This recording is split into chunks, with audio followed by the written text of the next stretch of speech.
Hello, everybody. We are getting started soon. In the meantime, I'll leave you with the smooth jazz stylings of video game racers.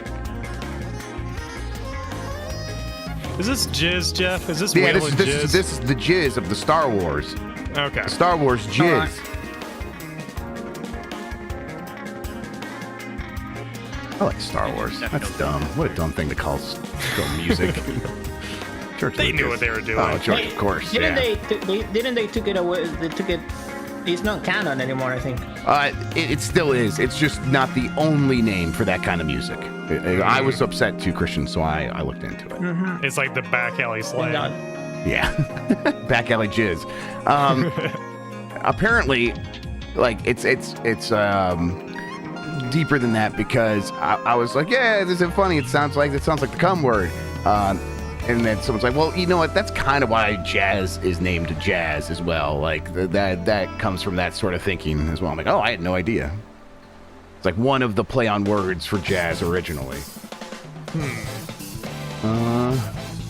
Okay.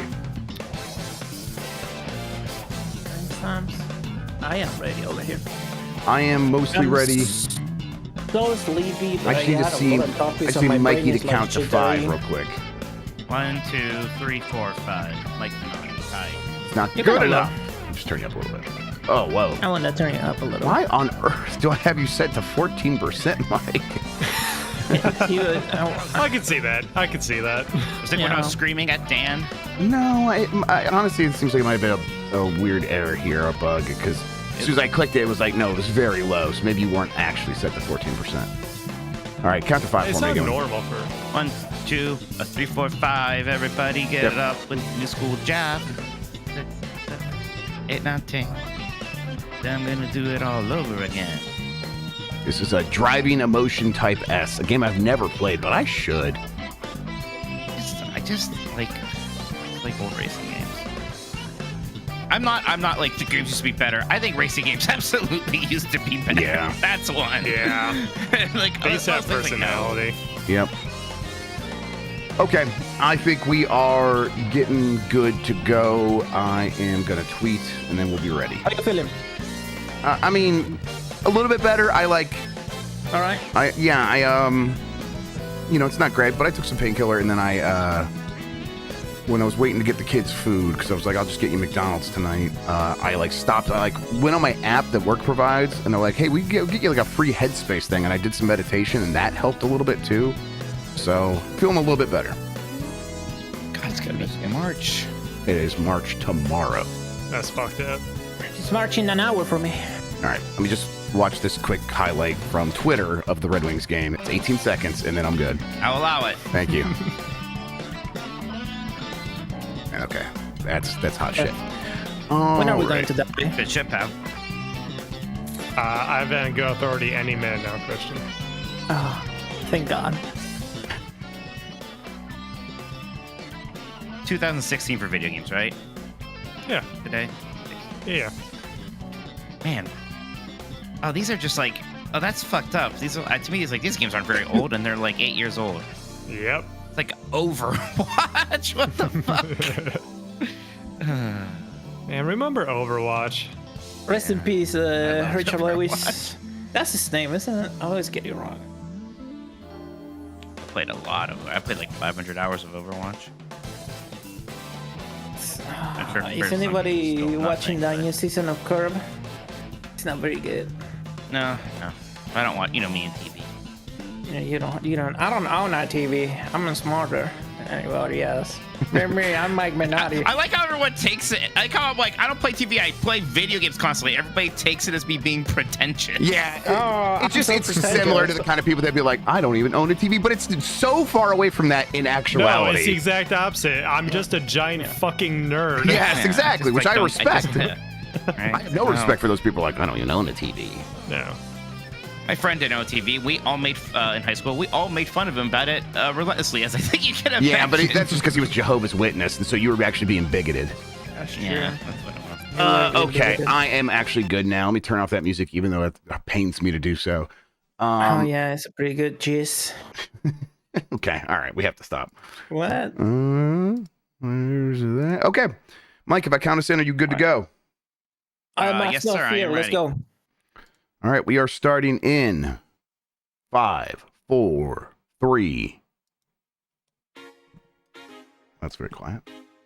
Oh, start again. Okay, all right, okay, hang on. Starting in 5, 4, 3.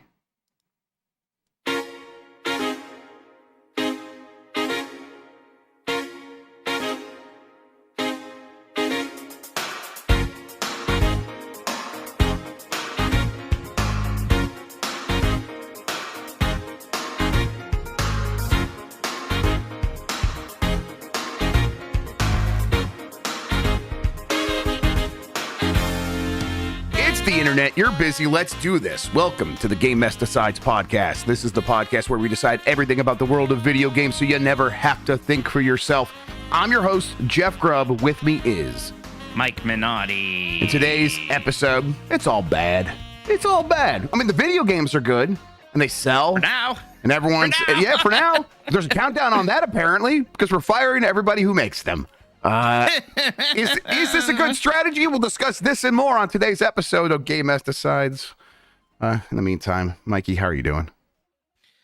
Fine. I'm leaving imminently on a little trip. I am kind of looking forward to that. I'm Just looking kind forward of- to you getting some time away. You've earned it. It's, like all kidding aside, it's just so great to be a goober in a theme park. Of course. Like, oh, your biggest worry is like, what ride has the ideal wait time right now? And like while you're thinking about that, there's like 5 people trying to entertain you in the meantime, and there's like fireworks shooting off. Some guy's juggling over there. Somebody wants to sell you a churro.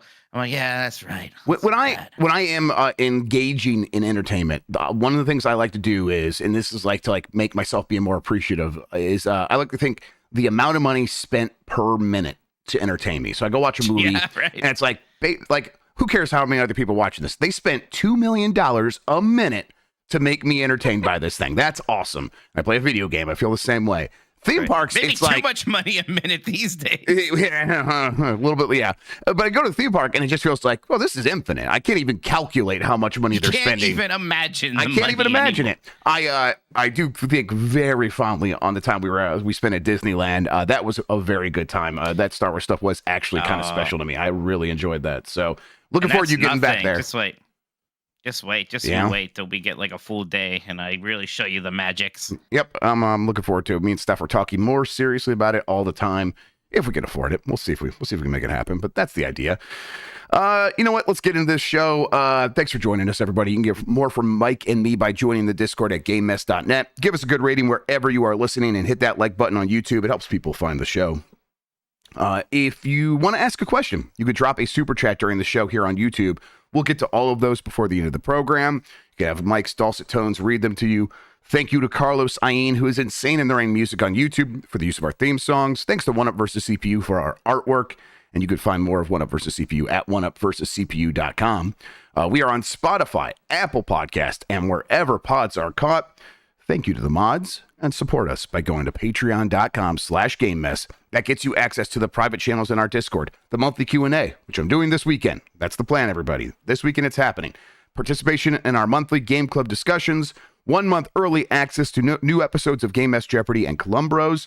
That new episode, that's happening very soon as well. And of course, all of our shows ad-free. That's patreon.com/GameMess. Again, every week, a handful of people sign up, and it's so nice. Last week, a couple of people did, and it was just great to see. So thank you, everybody. It means a ton.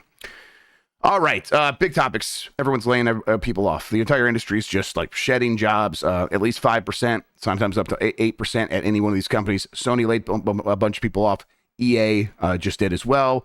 As part of this is they are scaling back on the kinds of games that they're making. They are making fewer games. They are canceling games that either were announced, most that weren't announced, including at like, seems like that Twisted Metal game at Sony was canceled. At EA, that Star Wars first-person shooter from Respawn was canceled. A handful of things more have been likely put on ice as well. But really, this comes back to, hey, the industry seems like a really tough place to be working in right now. The Companies have had years of growth. They have been making bigger games than ever on the backs of incredible workers they are now letting go sort of without remorse. And it feels real bad. Mike, how are you feeling about it? It's obviously terrible, people losing their jobs. It would at least be some kind of silver lining. It'd be like, well, at least these people maybe know what they're doing, and this is for the future of the industry. But we know they don't know what they're doing. I mean, just look at EA canceling this Mandalorian Star Wars game that everybody working on it thought was great. The playtesters thought was great, based on one of the biggest IP in the world by one of the best game developers in the world, and just canceled because a studio, a publisher that thought going all in on, other people's IP on licensed game was the move. So I was like, no, it wasn't. Yep. And this is not, They admit they don't know what they're doing. This is not like you going from your gut. We know this. I've heard that is the flip flop that has happened here. Not even a couple years ago. Last year and the year before, it was, we need IPs from other companies because that's a safer risk than anything else. And now it is suddenly a waste of money. And so we're not going to make this game, like you said, everything in its favor. Every box is checked, except for one, and that box is, do we have to hand a little bit of money at the end to Disney? Yes? Okay, well, we're not going to do that anymore.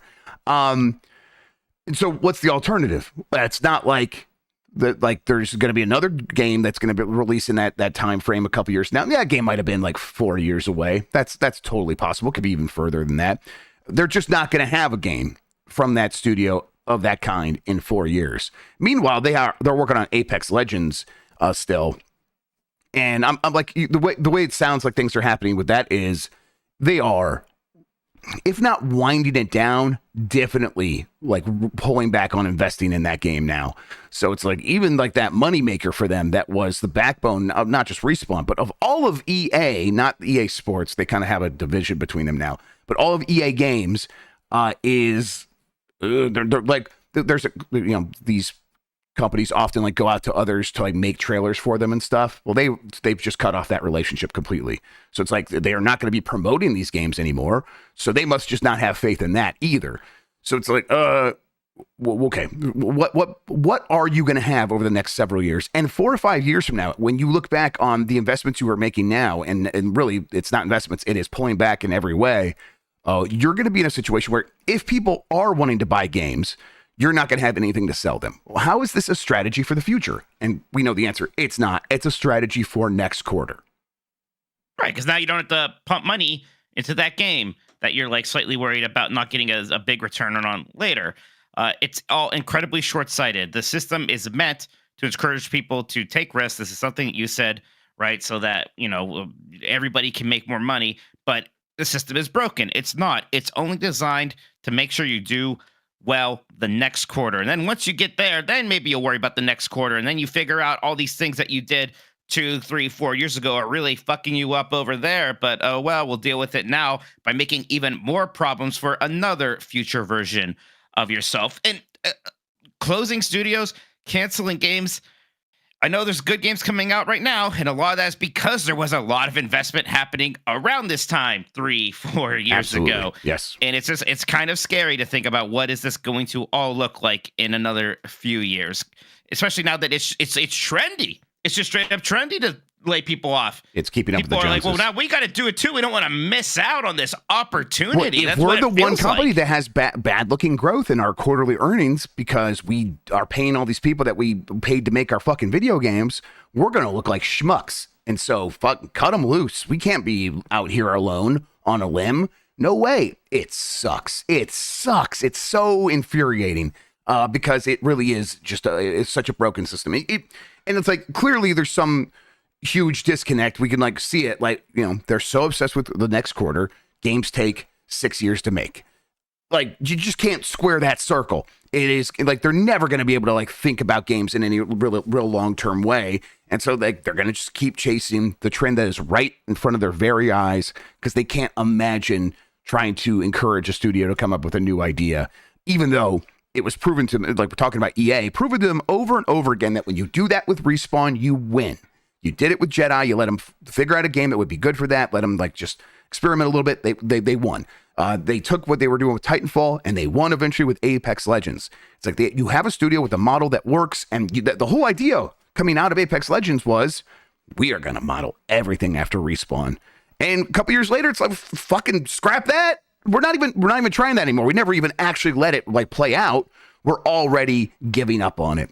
You mentioned Respawn has not missed. I just can't believe you just don't let them do what they want. Yep. But if you're disappointed in the sales of Titanfall 2, guess whose fault that was? The assholes that decided to release it right in the middle of Battlefield and Call of Duty. One of the dumbest decisions there. It was clearly a better game than them. It would have done so well as a summer release. It was such a great game. Even if like you just can't help but only look at the numbers, which is so bizarre. There are so many other metrics that make a game company successful, like releasing good games that maybe aren't the biggest deal in the world. That does good things for your company. That makes you money. That builds brand affinity. It does all these other things. Like Titanfall 2 was good for EA in ways that I can't just show it to them on a pie chart. But of course it was. And we have to have a little imagination here.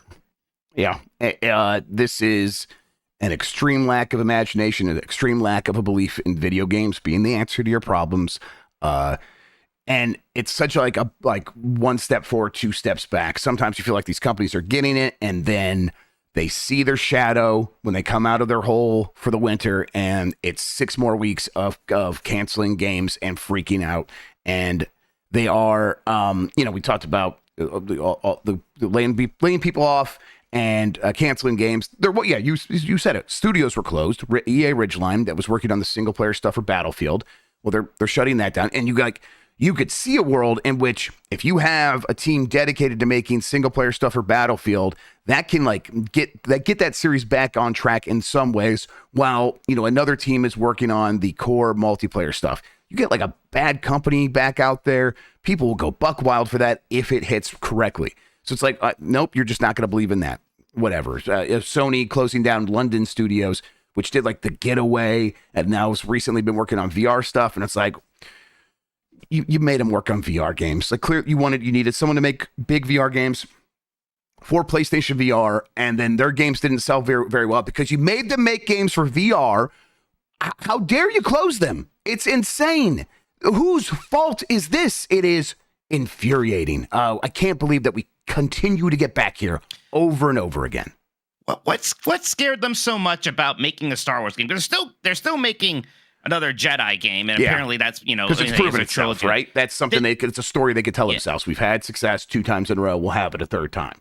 Yeah, well, guess what the hottest thing in Star Wars right now is the freaking Mandalorian. Like, if I can't imagine a safer thing. But aside from that, did the Dead Space remake make more money for them than Star Wars Jedi Survivor or something? And did that freak them out? I mean, I don't know about that. It probably made a decent enough of money. And here's how it was relayed to me. They fucking loved not paying FIFA.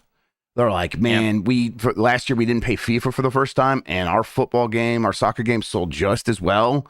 And we basically made it. Good. They were able to use all that money they saved then to invest in their studios and their employees, keep people around. No. Yeah. And so they are now looking to replicate that across their entire portfolio, basically. They want to have that same sort of, money saved, money earned situation happen over and over again. And it's like, that is such the opposite of the held wisdom that you were just saying to your company last year.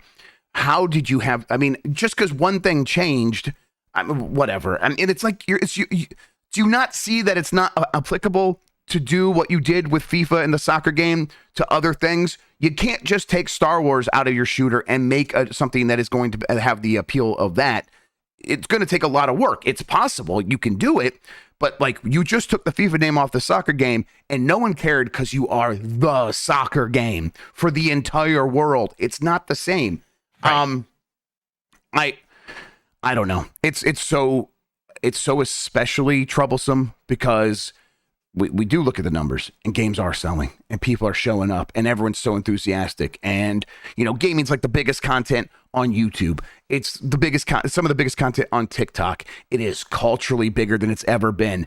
It is in no way resembling what the crash looked like in 1983, where it's like people were like, oh, video games were a fad. They're not going to make good ones. I keep buying games and they're all bad. And so I'm just done with games. And of course, this does not apply to the entire gaming market, but there was a significant reduction in the amount of money that people were spending on games. And there was a significant reduction of like your ability to buy games because stores said, see ya, we're not going to deal with you anymore. So it's like the access to games went away. Games are everywhere. Everywhere you turn, you have a different option for a different kind of game. It's just such a different place, and yet these companies are acting as if everything is going to implode, and it's just not how it's working. And if they have evidence that it's going to change, and it's like they clearly don't. That's not what this is about. This is about having a little bit of growth show up on the chart for the next quarter. That's all this is, and they are somehow trying to justify cutting off all these people for that. What the hell? It's just an incredible amount of freaking out over a bit of stagnation and a bit of like a lack of growth. And like, man, how are people going to react if times actually got hard? Yeah. Right? Yes. And I mean, that might happen now because of what they're doing right now. But I just don't know what anyone's up to. Xbox is letting Toys for Bob just go on its own, become independent. I think that's good news for Toys for Bob. I hope it's good news.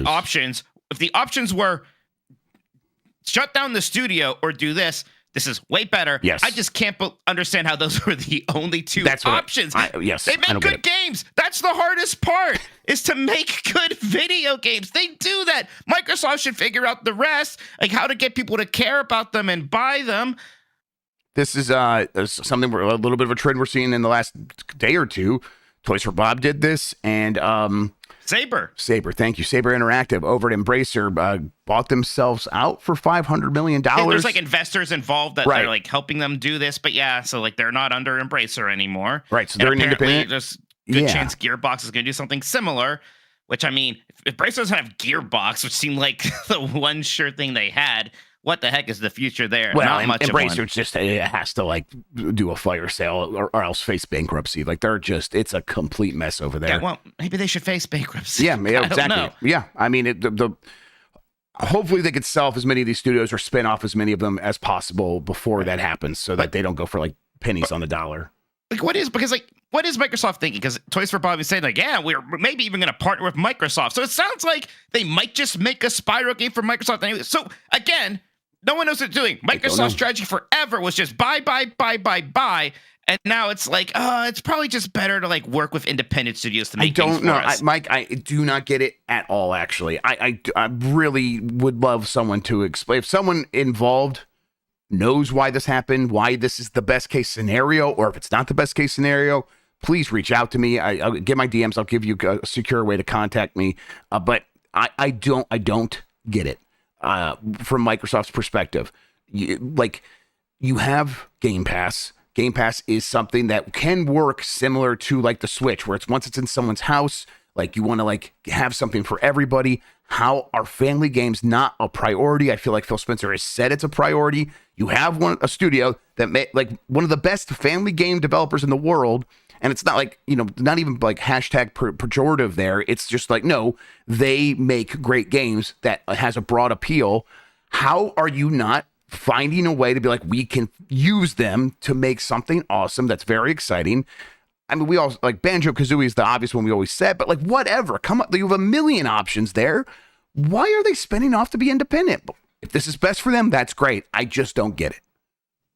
I just can't imagine how it's best for Microsoft and why you just let it slip away. Again, I mean, I don't know. I was kind of positing this earlier on my own. I just still can't believe that Microsoft and Sony have just conceded the kind of kids gaming market to Nintendo and to mobile gaming. And I get that kids just naturally gravitate to like mobile and screens and stuff. That doesn't mean you can just completely give that up.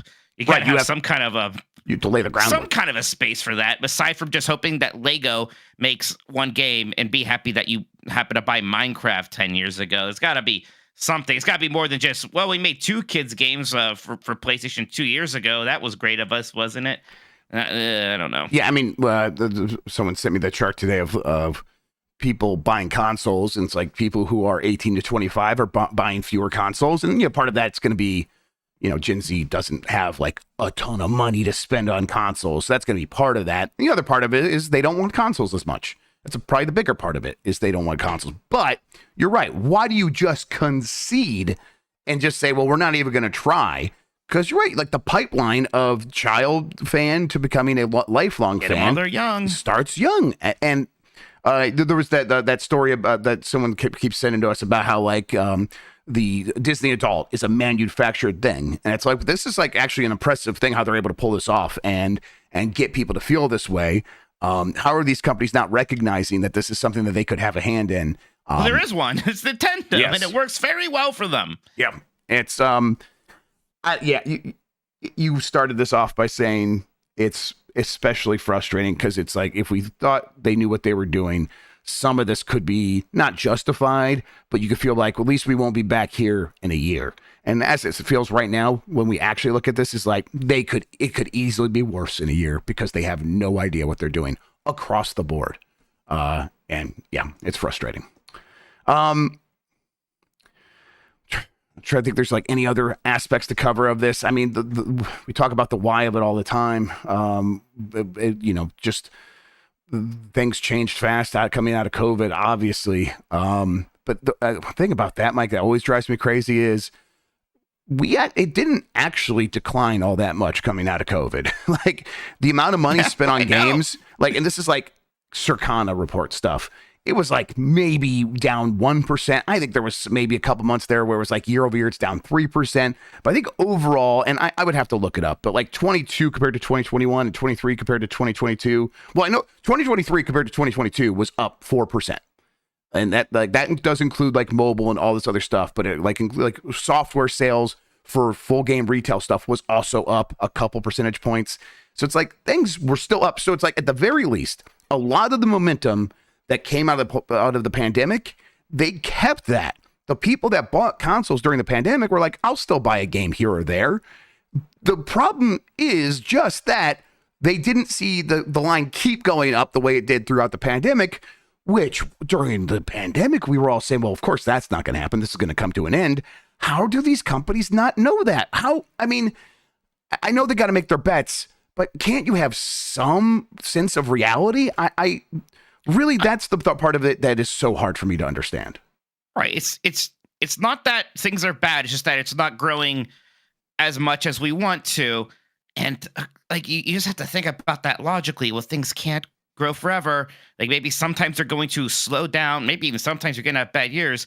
And you kind of have to be able to stay the course a little bit. You have to be able to build a war chest in those good years, especially, we're in a world, the population growth isn't booming like it used to.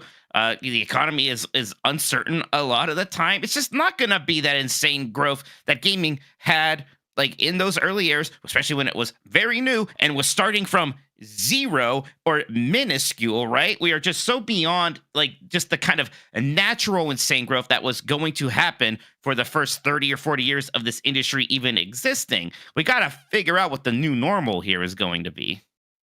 Yeah.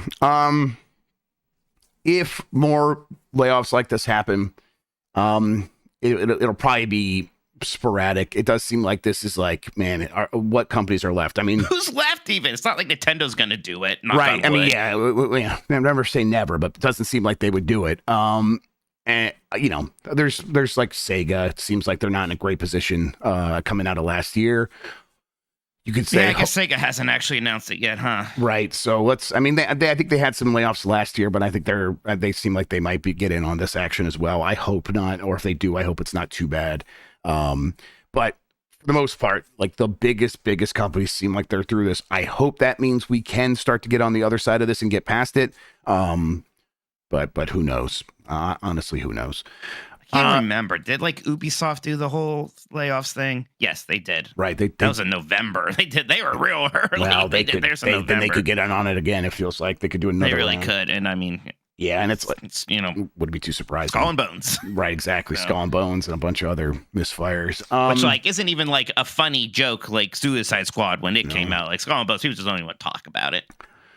Yeah, it is continues to be a rough thing where it's the games themselves are so good, and I'm enjoying so many of them right now. We talked about several times about how we could put together top 10 list. I go from one game that I love to the next game that I love. And it's like, since Balatro even, I'm on to like 2-3 other games now that I'm like, I just love playing these games. And knowing that this is due to an immense amount of talent that has been brought up through the industry over years and years, people mentoring each other, a lot of ingrained talent from people who have invested a lot of themselves into each other.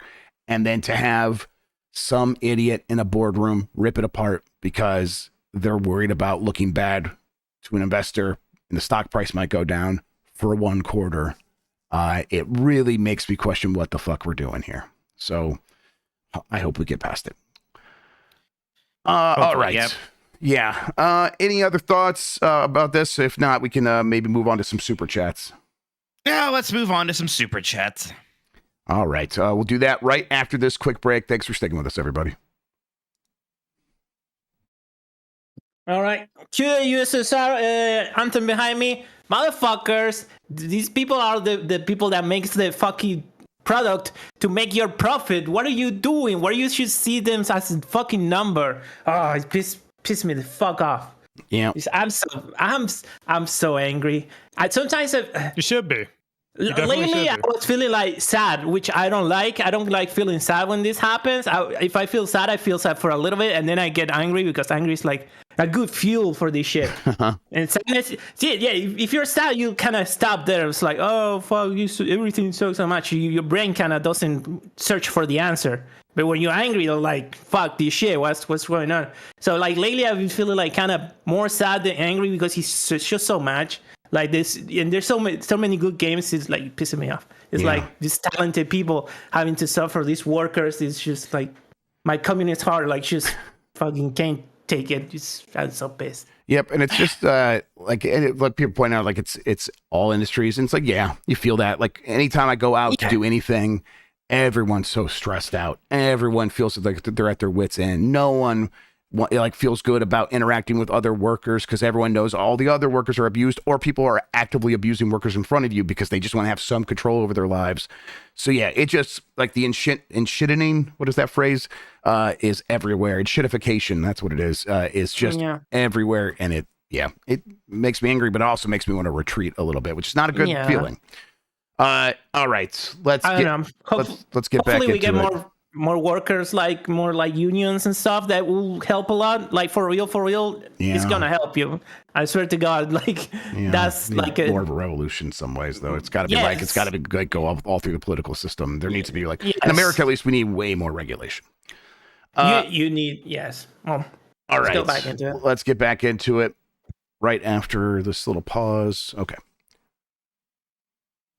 And we're back. Mike, we have some super chats. Go ahead and get into those for me right now, please. Absolutely. We got quite a few in here. Thank you so much, everybody. Mo Doe Mufti says, hi, Jeff and Mike. When will Dragon Age 4 be shown and released? Yeah, I mean, I expect it'll probably pop up this summer. I don't know when it'll be shown. It's the real answer. Let's get that out. I don't know when it will be shown. I assume it'll be shown sometime this summer. Could happen at any time, though. It will be released this year, last I heard. That is, and they're pretty confident about that. Doesn't mean it's a guarantee. Could slip. But right now, internally, they expect to release it later this year, which is why I took it in Fantasy Critic.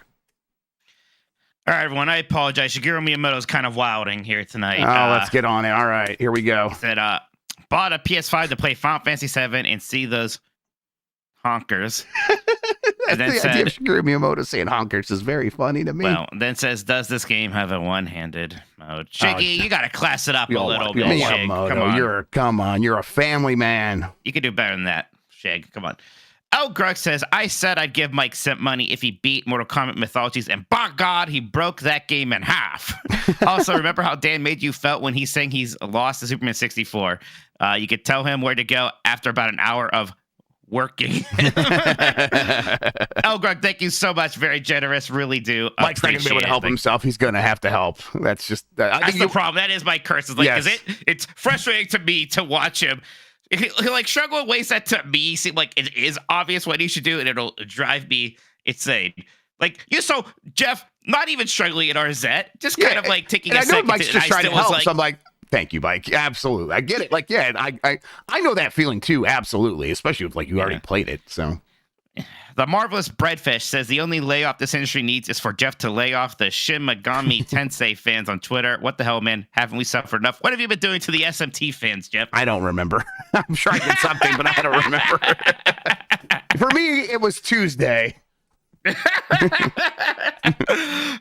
Pokey Egg for Super Chat says, shouts to Jeff and Mike. I started writing reviews again because of this podcast.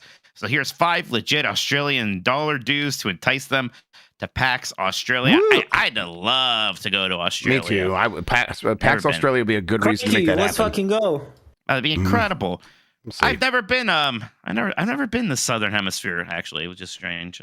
Well, where would I go, right? No good countries out there except for Australia, maybe New Zealand. Am I right? Oh, you got my vote there. Yeah. Wow, fuck you. Kano what says, fuck the shareholders. Brian Corliss says, tinfoil hat, are companies biding their time until AI is a viable tool for dev or human costs at a minimum with equal or more profit in the same time frame? They're too, like, the people in charge, while they're like idiots when it comes to creativity and having a vision, they know that AI is mostly not going to be able to do the things that people are promising. They'll be able to do some stuff, absolutely, but you are going to need an artist controlling it to get the results you want. If you want to compete with other companies that have the same tools as you and are going to be able to, like, you have to stand out in this industry. So, like, there was a thing that Unreal Engine did where it's like you press a button and you get a city. And it's like, oh my God, now everyone's going to have an open world city. And so, and all the people that are employed to make these open world cities, they're going to be out of a job. It's like, no. They would just press that button and they would shift all those people to adding details and interiors to all these buildings so they can stand out from the crowd. It's an arms race. And so, no, these companies know that they can't get away with that. And it's not about that. MC Goomba, the first super chat here, says, fun fact, in Superman 64, the only way to get to the last level and see credits is by playing on Superman difficulty.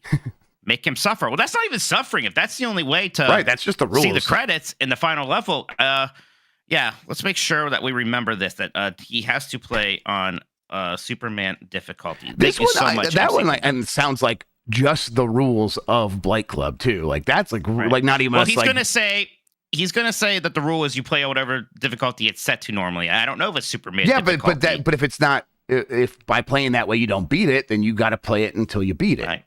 Yeah, you got to see credits. Yep. And he's gonna be like, "Well, Mike he didn't beat Quan Chi," and we'll be like, "That's not how you're supposed to beat the game." No. I saw credits, and now also, that won't matter. He'll still come up with something, but still, we'll be right. Well, we outvote him. So what can you do? Yeah. You're right. You think you're gonna win an argument? No, I know we won't. I know, but we have democracy on our side. Yep. All right. Zoomer says EA is dead to me. Ubi is revived to me. Well, we'll see how long Ubi thrives here.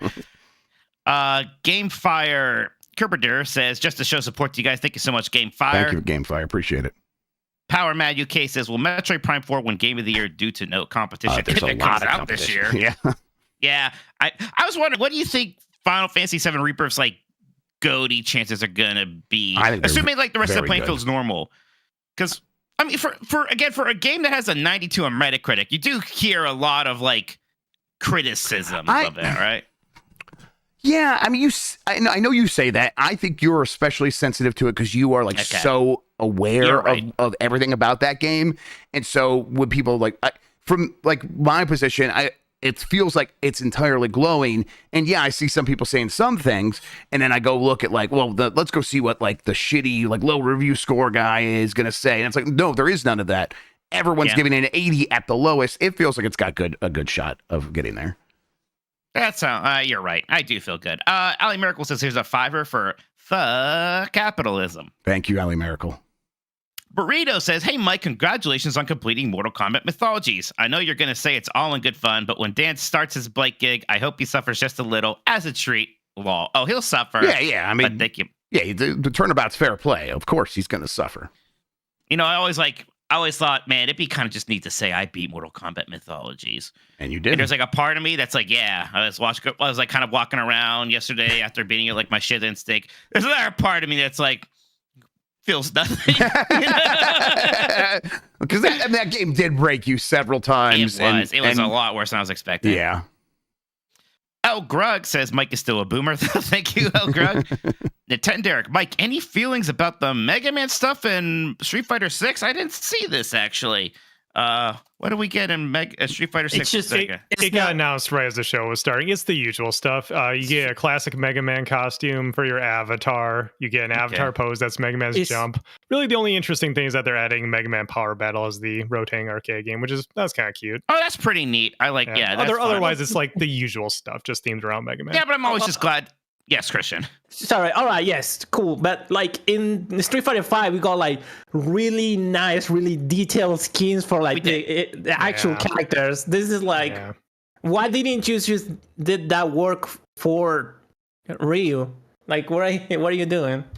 I'm sorry. I'm just like with the Street Fighter 6 content that's been happening. I'm being like weirded out because like I wish there were more stuff. You can like, are they going to really do just one set of new skins for like year, or like what's going on? Like I don't know. This is a fighting pass too. Do I need to get this fighting pass? I don't know. By going back to Street Fighter, I did finally slow down a little bit on Tekken. Maybe I'll. I don't know. I'm glad there's something. Look, any recognition of Mega Man is gonna make me feel good, no matter how man small. In the Mega Man T-shirt asking, "Am I gonna buy this Mega Man thing?" yes.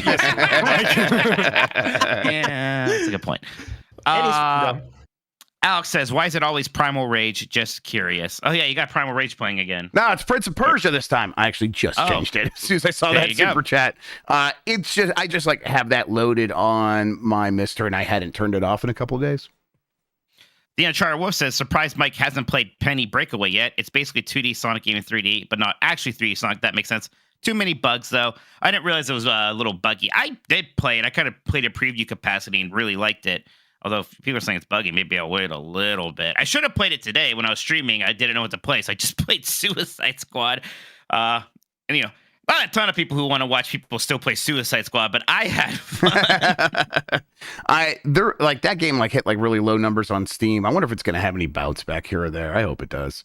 I mean, I was just like, when I went to stream it, it was like the total viewers for the game that like, you know, OBS showed me was kind of dire. It is weird. At first I was like, is this what's scaring off like EA about licenses? But it's not like, I don't know. Warner Bros. Didn't have to pay for that license. They're Warner Brothers. Yeah. Granted, it's bad for them, but man. Yeah, I mean, Iron Man and Black Panther will do better than that. I would hope so. It is just insane just how much of that like live service stuff bullshit is in there just constantly. Like all this like mild RPG stuff that barely even makes a difference. Like every 2 seconds is teaching you about like some new stat, and there's like 5 lines of text explaining the stat, and you know it's just this minuscule difference that you won't even realize. They made a fun shooting game. I wish it was just kind of an open world like superhero shooting game. That would have been fun, but it is just so dog piled by the bullshit. I just don't know what they were thinking. Yeah, I mean, they get blinded by the infinite growth thing. I mean, I know it's the same story, everybody, but right. I guess they're like, well, this is stuff that will make money if we have. Yes, and if this takes off, like a good game, like an Arkham game, made some money. But imagine if people played it forever. Well, imagine if people don't play it for more than 10 minutes. Yeah, yeah, you nailed it. That's what happened. That's it for the super chats for now. Thank you so much, everybody. If you send more, we will read them before the end of the show. Thank you so much. Thank you, Mike. All right, we're going to take another quick break. When we come back, we are going to get set up for our big discussion of the night, which is the best games of 2016. We've been going year by year. We're going to keep going into 2016 right after this. All right. Let me just get that loaded. Like every like scientific journalist and like every like real economist will like refer to the like infinite growth as like a fairy tale all the time, and they've been doing like ever since that thing started, and it's laughable to me that a lot of people just repeat it like it's a real thing. It's like no, they were saying that it's not real, that it's impossible to like sustain. We're like, what are we doing? Yep. And it was like, no, infinite growth. Well, we gotta get Fortnite exists. It's like, bitch, you ain't Fortnite. Yeah, there's like 3 of those. Yep. And like even the games that got close, like Apex Legends, they're like panicking about that. Like Apex got as close as any of you fuckers are gonna get. I mean, it just seems like they might be done with Apex Legends. It seems like they are looking toward the end and going there. Well, good thing they have more games in the pipeline from Respawn at least. Uh-huh. Can't they just turn the Bounty Hunter game into something else then? I mean, they could still do that. What? I hope they do. That does happen with canceled games all the time, right? That's what Just happened make with it Titan. a Titanfall game then. I don't know. Are they Your gonna do stupid Titanfall universe. Well, they have the like in Titanfall 2 when you fight that guy at the end. That guy is like a hunter type deal. Yeah. Can they do like about him? There's bounty hunters with jetpacks and guns in your sci-fi universe also. Just if you want to just move it to that, fine. Oh, that would be cool. I'm so disappointed on the Helldivers jetpack that I really need that in my life now. Oh, yeah, it's bad. The jetpack in Helldiver is bad. No, it's not. It's fun. I mean, it's not like you don't fly with it. That would be broken. Yeah. Oh, why would it be broken? What do you mean? If you could just fly and help, I don't know. Yeah. If you could I have no idea. Well, not all the time. Hey, if you want to play a game with good jetpack, then you should play Suicide Squad. That game is a very fun jetpack. All right. All right. Let's bring it back in. Let's get back to it. All right, listen. And we're back. And before we get in, we were right in the break. We were talking. Hey, like, what is that team over Respawn that's making that? Are they are they just going to be able to turn that into something else? Raimi Chat says, hey, that team's still together. So game was canceled. The team was not. I hope the game. That's good to hear. I don't know why the game wouldn't just be air quotes canceled. Just make it a bounty hunter game in your Titanfall universe if that's what you're worried about. Heck, that'd almost be better in some ways. But if everyone thought this game was good and you did all this work on it, it just seems insane to me. Like, they're so worried about money. How are they not worried about sunk costs? How come that never matters? Yep, it's you're right. Why is that the one fallacy? Then it probably shows up in other ways, but. Yeah, all right. Let's see here. Let's take a look. We are going to do the best games of 2016. That's where we're at. We are going to get into that right now. What we do here is me and Mike, we throw out some games. We take some recommendations from podcast producers who support the show, and then we make a top 5 list. Me and Mike. We have the final arbiters of this list. Mike, where do you want to start for the year 2016? I can't believe this game is actually this old. This kind of shocked me seeing it. But man, I played a lot of Overwatch in 2016 when that game was new, and in a lot of ways unrefined. It maybe hit better than it ever did again. I just remember even that open beta. I was actually house sitting for my brother, and I got on with my one friend just playing that beta. And I think we played for like 8 hours straight, and that time flew by like crazy. It was just so cool seeing a team-based shooter like this. And I said before, I kind of grew up on Team Fortress Classic. Seeing that taken in this direction with these incredibly fun, vibrant characters. Remember just how much everyone was impressed by the reload animations? We kind of forget that now, but that stuff was awesome. Vibrant is the way to put it. That was such a vibrant, just fun video game for such a long time. It's like, I kind of like, when I think about Overwatch now, I kind of get bummed out because it eventually became something I didn't want to play anymore. I shouldn't expect to play everything forever, but for a long time, Overwatch was the game I was thinking about constantly. Yeah, I mean, I feel the same. I wasn't quite as Overwatch pilled as you were, but I played a ton of it. I remember I got a big fat laptop with a huge GPU in it for review. And I would just sit on the couch and watch TV with Steph, and I would have a little mouse kind of off to the side on the couch that would work pretty well. And I would just play nonstop while we were just watching stuff because I was just playing it all the time. The game, it just did everything right to make something that was entertaining that you come back to and play for what at the time felt like forever. And that was something that they captured immediately, and it was just so well polished right out of the gate. For me, this year is probably going to be Titanfall 2. Titanfall 2 is... that this year? Okay. Yes, that is 2016, and it is a magical game. I really like the multiplayer in Titanfall 2. There's parts of Titanfall 1's multiplayer I like a little bit better, but I had a ton of fun with Titanfall 2's multiplayer. But it has what I still think is probably my favorite shooter campaign of all time in terms of just the amount of variety, how every level is just here it is. 4 new ideas, and each idea is going to evolve into some other idea, and here's how these ideas intersect, and you're going to feel the entire time you're going to feel awesome. And if you want to really go at these enemies and use all of your abilities, you're actually going to feel extremely awesome. You're going to probably feel cooler in this game than you've ever felt before. And they just encourage that with their game design and the way the world looks. And the characters actually are really well done. BD, I think, is the name of the robot. I can never remember the names. I think that's right, actually. Yes, yeah. BD. Trust me. Yes, exactly. And he throws you across the chasm. And these are just really awesome moments that punctuate this awesome action. It's an incredible game that I adore. And I'm pretty sure it was my game of the year that year. Probably would still be my game of the year for 2016.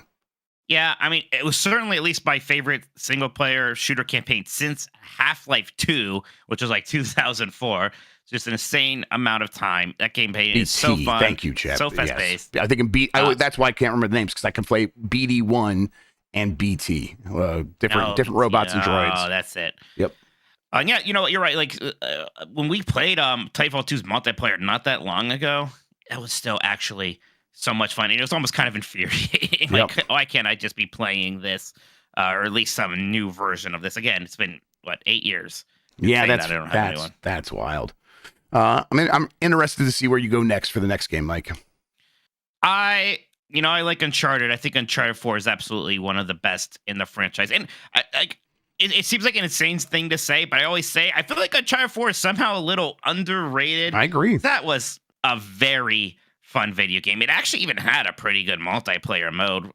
You had that grappling hook mechanic, not grappling hook like Zelda, like actually like throwing and swinging. There's a lot of swinging involved, and it was fun in the single player game. And I always like that kind of Uncharted method in there, where it's like fast paced stealth until you get caught. Like, you're probably not going to stealth your whole way. It's like you do the best you can for a little bit of stealth until you get caught, and then it turns into this kind of frantic run and gun cover based firefight. There were some really cool set pieces here, and there's great vehicle ones. Like there's that one section where you are just kind of on a boat and you're going to different islands. And because they have like this pirate stuff, it really does feel like this classic pirate treasure hunt in a really fun way. Very pretty game. Maybe I have to look at it again, but in my mind, I don't think we really made games that look a lot better, if at all, than Uncharted 4. So Uncharted 4 really sticks out to me as one of the best in that franchise. I'm someone who doesn't really care for Uncharted, and I love Uncharted 4. It was really good. I think a big part of it, like you said, was the pirate stuff. It felt Goonies-like to me. I'm a huge Goonies dude, and this game felt like it was nailing similar tones, which I always appreciate. I thought it was, it's lighthearted, but it still has some strong character stuff that happens that connects these characters on their journey. And I thought it doesn't usually get in its own way. Like, you are going to explore this area, but while you're exploring, we're going to make sure that that exploring is going to lead to the next fun thing. I think at this time, is this the year that Quantum Break came out? I think I was playing Quantum Break right after this, and I remember getting I got very frustrated by Quantum Break. So I'm playing Uncharted 4, yes, and it never is going to be in a situation where we're going to have you do something mundane or kind of wasting your time. And I go to play on Quantum Break. It's like, your next mission objective is leave this building. It's like, what? Come on, guys. What? Really? And so Uncharted, I really appreciated Uncharted 4 at the time, where it's like, it is this world that you're living in, and it feels like real spaces, but it's still designed like a video game that cares about you having an entertaining time. And it was kind of exquisitely designed for the time. And I think I bet if I went back to this today, I would still really enjoy it.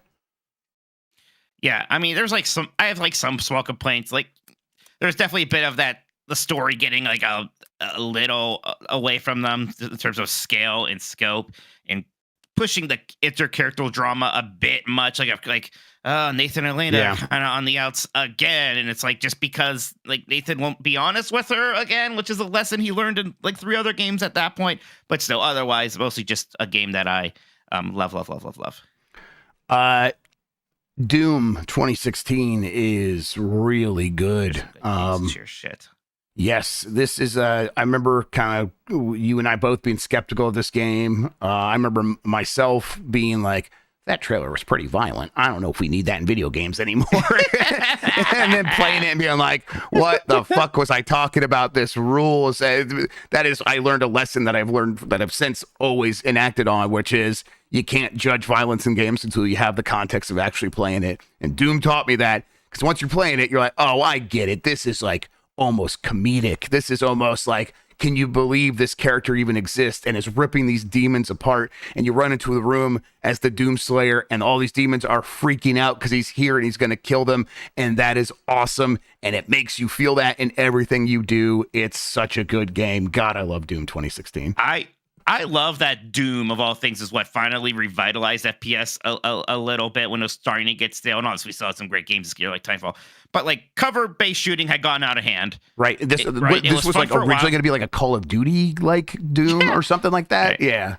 And here they design a shooter that's like, no, you are running and you are being aggressive or else you are dead. And they made it work so well. And they had these maps that were a ton of fun to explore. That music obviously was incredible.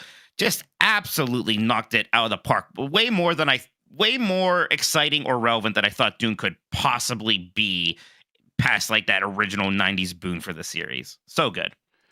Yeah. You got a couple more you want to drop before we go to the podcast? I do. Producers? I feel a little bad taking this one from you, Jeff, but you had your chance. Hitman. Hell yeah, let's go. Hitman. Well, now my top 3 from that year are definitely on the list. So Hitman, the first one started, and this was when it was like going to be just an episodic thing. The intro pack and a few of the episodes started in 2016. I was a little late to this, Jeff, because I just like, my mind's like, I don't care about Hitman. I don't know. Yep. I played a demo for some 360 game once, and it didn't feel like Metal Gear Solid, so I don't like it. Then when I went back and played this, it is so special, right? It is just doing things that other games aren't doing. It has that kind of Groundhog's Day effect of just learning these. Like, it works both ways. It does work that first time you're going in, and it is almost kind of like this escape room with all these different puzzles and all these moving parts. And you're kind of like navigating it the best that you can. But then when you learn all the moving parts and you know when those parts are going to move and where they're moving to and how you can manipulate them and all the different ways you can approach and complete these different missions, it's just wonderful. Yes, it is. Going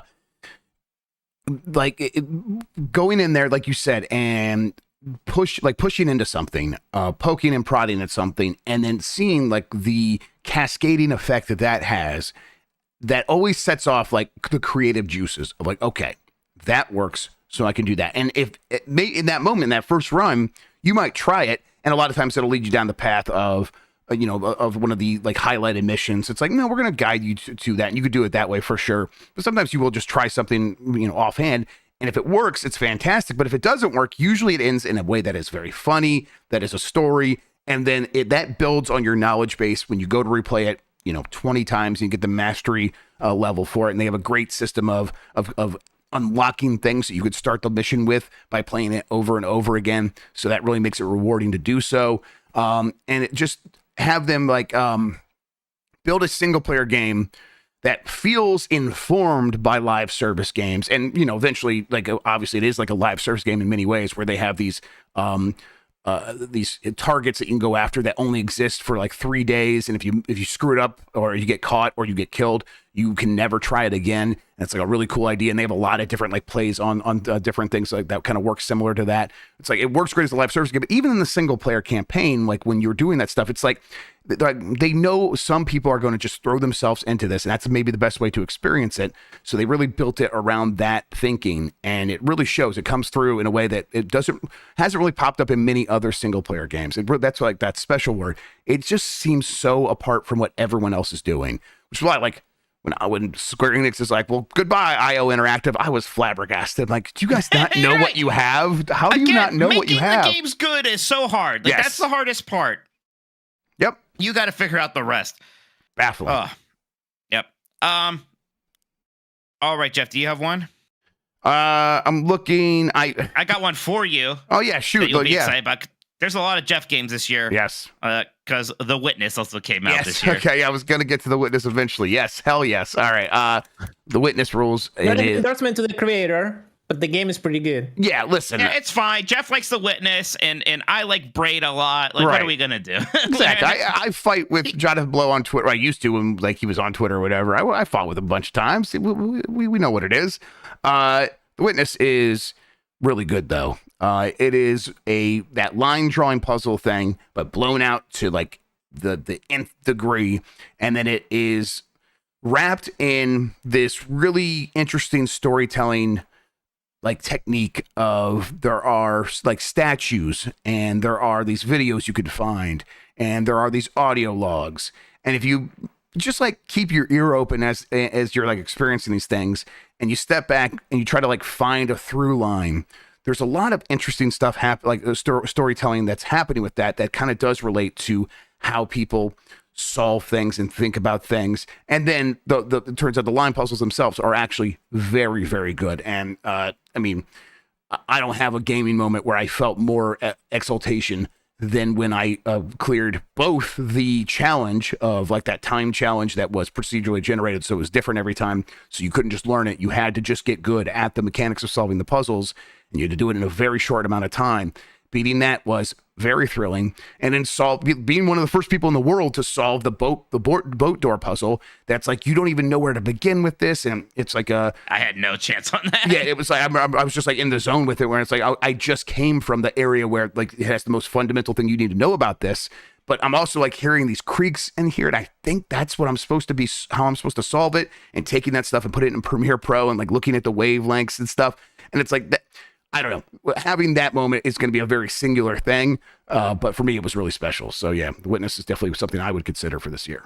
The Witness is great. My big problem with it really is just that I wasn't good enough at it. That was really my big issue with it. Right. It's exactly personal. My kind of puzzle game. So yes. Yeah, it's very good. I get it. I would also throw Firewatch out there, at least for consideration. I think Firewatch is It's one that I think is misunderstood a little bit because it sets itself up, and maybe this is a little bit to their fault. It sets itself up as this mystery, as this sci-fi fantasy mystery that's happening, and a lot of that stuff's actually implied by the story, and it's not necessarily said out loud, although a couple of characters do like say that stuff, but they're saying a lot of things. They're having a lot of conversations, and that's just one of them. But as players, we glom onto that. Like that's what's happening here, because it's a video game. We're playing a video game. So all that stuff, that's the mystical elements, that's what we should be paying attention to. And you get to the end of the game, and I won't spoil exactly because I think people should still go and experience it. But yeah, I've never played it. You find out that that's not what was happening at all, and it was the human beings that mattered the whole time. And I remember being a gut punch for me, and being really impressed that the game was able to pull that off, and realizing that was the themes that we ignore the human beings and instead focus on all these things that don't actually matter because they're more interesting in the first place. And it's just, yeah, a really well told story, and it tells it through through its mechanics. And it really, I think it's just a cool looking game, and it's a cool idea of you being alone in the woods as this Firewatch person watching for fires up in this tower. I just like the idea of the setting and all that stuff. It's a well done game. Stardew Valley came out in 2016, and that just feels like a good year. Relevant game still. Like this game obviously just kind of kept getting better with time. But like Stardew Valley was kind of like the last farm simulator game you'll ever need. It just completely lapped the franchises that had been doing this forever. Well, obviously taking a ton of inspiration from those, but just putting it in a much more attractive and fun package, streamlined in smart ways and elaborated in other correct ways. Stardew Valley was just a game that once I started playing it, it was so easy to just keep playing it and keep playing it and keep playing it. I stopped myself from starting it up again. Like because I know if I do that, that's gonna be like another 70 hours just dumped into that game because it is so much fun. Muted. Anything else, or should we get to the podcast producers? I have a couple other ones I want to mention real quick. Go ahead. Sort of vein, Planet Coaster is fantastic. It's also kind of like the last theme park game I almost ever really need. That you could just do a ton with it. It's kind of the successor to those Roller Coaster Tycoon games that I loved growing up. I need to go back and actually play more Planet Coaster. It is just a ton of fun. World of Warcraft actually got one of its best expansions ever this year with Legion. Just really smart the way that they kind of really focus it on the identity of what class you're playing as, and each class had their own little class hall, it was called, and it really kind of made being like in that class felt more important than being in your faction, which never really mattered all that much to me. There's just a lot of good decisions in Legion. It sort of felt like the finale of the story that they had been telling since Warcraft 3. So I think that's still a lot of people's favorite expansion. It's very good stuff. Anything else you want to bring up before? I think that's it. I think we can go look at the podcast producers now. All right. Let's start here with Adam Juice, who says Dark Souls 3. Again, apologies as always. Me and Mike just never got into Dark Souls all that much. I mean, I always want to solve that. I was like, this year's going to be the year I play Mother. I would love to also play all the Dark Souls games. I would probably just start with Dark Souls 1. It'd be fun if we could do it in a way like where we play through them together in some weird way. I know they're not like co-op games per se. Because, I mean, I just haven't played any of these. I know, like, 2 is the one that, like, gets a little bit of flack, and then some people defend it. But 1 and 3 are pretty universally just loved. Right. My understanding. And, of course, I want to play them. Huge Sekiro fan, though, everybody, so don't kill me. Dan Fiasco says Doom, of course. Jamie H. Christmas Eve says Stardew Valley. Alex says World of Warcraft Legion. Slane says XCOM 2. XCOM 2, of course, is great. I think we gave a little bit of love to XCOM 1. We did give XCOM some love, yeah. Yes, and that deserved it. XCOM 2, actually, also just straight up a great game. Firaxis was actually in their shit in this time period. They had Civilization 6, which I didn't play a huge amount of, but I still played some in 2016 when it launched and still really enjoyed it. Civilization games get better with time. Yes, exactly. Like all the other civilizations and that. Civilization 6 was that long ago? Yeah, that's why Civilization 7 is almost certainly coming out this year. Yeah, because I remember. In my mind, that didn't happen that long ago. In my mind, I was surprised how soon that happened after Civilization 5. I don't want to know when Civilization 5 came out now. I think Jesus. That was one of the years we've done already, but I think it was quite some time before. It was 2010. Okay, so Civilization 5 was 2010. So it's only 6 years later we had that. It's been longer than that now. Okay, I do like Civ 6. I really like the way that the world leaders look in 6. I think they're fun. I do too. Freedom McLiberty Ball says Dark Souls 3. Mr. Bowler says Super Hot, which I've only ever played Super Hot VR, which I love. But people do love Super Hot. You ever play this game, Mike? A little bit here and there. I never really got deep into the Super Hot mines, to be honest. Yeah, it might be one that we could consider for like a game club discussion at some point. Dr. Ryan says Tom Clancy's The Division, which is a game I think is really good. Yeah, it's a good game. This is the reason why we have extraction shooters nowadays. Yeah, exactly. I did like The Division. I think I like The Division 2 even more. I do too. Although I like the setting of Division 1 more, because the Division 2 is like summer in DC, and I'm like, that looks hot and sticky. I don't want to go there. Yeah, but you get to, I don't know. Division 2 has that level in the Air and Space Museum that I love. It's really cool. Fair enough. Pretty good. Hammond of Texas says Titanfall 2. Alex Agogo also says XCOM 2. Sephiroth's One Wing Angelucci says Thumper. Oh, come on. Yeah. No, I'll allow that one. Thumper's a good game that I haven't played enough of. Which one is Thumper? Is this a... it looks like a tunnel shooter. Yes, but you use a rhythm tunnel shooter. Oh, okay, gotcha. Yes.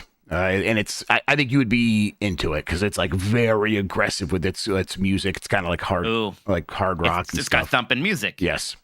Hosp says Stardew Valley. Empanada Eater says Mafia 3. I could never get into the Mafia games. I don't know what it is. I don't like the mob.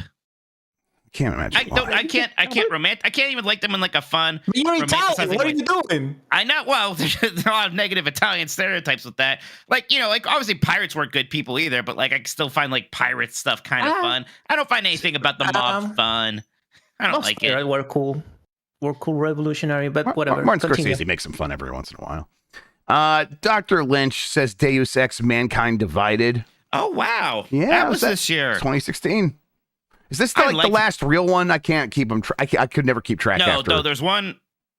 Wait, dude, now I'm confused. There's Human Revolution is before. See, Mankind Divided was the sequel. Yes, that felt like people didn't talk about nearly as much for some reason. And that's why I lose track of it because it was just like I think it got lost in 2016. There was a lot happening that year. There was a lot happening. It was kind of a rough year for that. Yeah, I wonder if they would feel.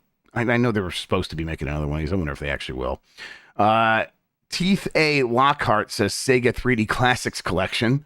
Hell yeah, man! That's good stuff. Yeah, that's a good cover art for that. Tommy Pitzel says Steven's Sausage Roll. Is this on Steam? Because if it is, I'll put it on my Steam Deck and I'm going to actually play it because I know people love this game. What is it? It's like one of those, like, I think it's like a sliding block puzzle. I think. I honestly, okay. I think I'm not exactly it's like, sure. It's like that black and white game they came out last year that John was super into. Oh, it's a Sokoban? Is that what they are? Yeah, it's yes. I think it's something like that. Okay. JD Camp says Hitman 2016. God, every time I see this game, I'm just like, oh, I should be playing that game. Even though I think this is a level from Hitman 2. Yeah, you're right. It is definitely a level from Hitman 2. It's Miami. Yes, it is. Lenny Cool Dick Denver says Kirby Planet Robobot. Planet Robobot did rule. It's funny how little 3DS kind of stuff we're talking about this year. We're 1 year away from the Switch. It's starting to fall off, huh? Exactly. I was going to talk about that, and actually it slipped my mind. It's like, man, this is such a good year for me, even though there's not a lot like top tier Nintendo stuff. And to be fair, I have not played Kirby Planet Robobot. Planet Robot's very good. It is a slow year for Nintendo. Like, this was the year where their big game was Star Fox Zero, which I liked fine. Didn't play with a lot of other people, though. So, yeah, very oddly slow year from Nintendo. Man. Planet Robobot, though, is definitely one of the best 2D Kirby games. I like Triple Deluxe. This is that, but Kirby can get into giant mechs. What a great idea. That's a good idea. Man, imagine going from Star Fox Zero to Breath of the Wild the next year. Yeah, pretty wild. Villain Mac says Overwatch. Yes, pretty Breath of the Wild. Man, Tracer's a cool character. What a great character design. Tracer's fun. This always reminds me of like, hey, why did that? And I can never remember what it was called. That Boss Key Games, not Legendary. The one that was made by Cliff Bleszinski, his game. Radical Heights? Gravity. No, Gravity something. Lawbreakers. Yeah. And I look at this.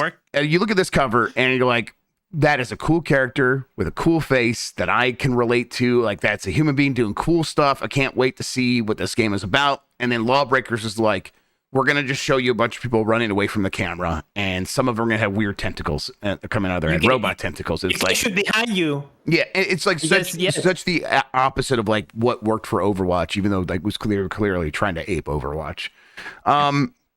Shoot Hot American Summer says Pony Island. Oh, what's that, Mike? I don't know if it was aping Overwatch. I think they came out like the same time, maybe even earlier. I forget, but yeah, I know what you mean. Yeah, fair enough. Screaming Madden says Madden 17, but he put Agent 47 into the Gronk face there. That's pretty good. Okay. A football stadium level would rule. Yes, God, that would be fantastic. The Super Bowl. You had to get someone during the Super Bowl. God. Wouldn't that be cool? Don't we still have a map coming to us? Yeah, I think they did say that. Yeah. I hope we're not just making that up. That would be fantastic. GameCube Chris says Inside. SWSP says Hitman. Shout out to everyone. You want to talk about Inside? We haven't brought that up at all. I'm sorry. I've never played Inside, so it's not for me. But I know a lot of people like Inside.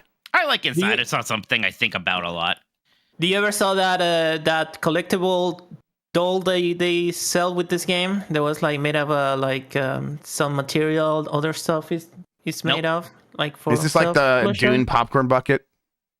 You don't want to know. Anyways, moving on. Yeah. Always be clothing /Corgi says what the fuck is this? Is that XCOM? That's XCOM 2. Okay, XCOM 2. It looks like a Metal Gear game. It looks like Metal Gear. Like that really threw me off. I'm like, what the hell? No, that's XCOM 2. I think that might be someone that actually just is Snake. If I had a million Leias, says Final Fantasy 15. We haven't seen many of these, but I know some people do actually really like this game, despite that weird GameSpot list putting it very low. That GameSpot list was weird. It got some things right. I looked at that list. I'm like, this seems right, except for 9. Yeah, 9 was real weird. There was maybe some other things, but that was the one that struck out to me. I actually liked that they gave 12 that much love. Yeah, 15 was this year. Okay, you know what? I liked 15, and it's a game that definitely wears its sort of developmental problems like on its sleeve. You can see them, but also still a really Fantasy impressive. Versus 13. Yeah, exactly. Still a really impressive game in a lot of ways. And there's certain things about that I think actually have aged pretty well. That open world was fun. The kind of bro trip thing did work. The combat system was pretty neat. The summons were really impressive.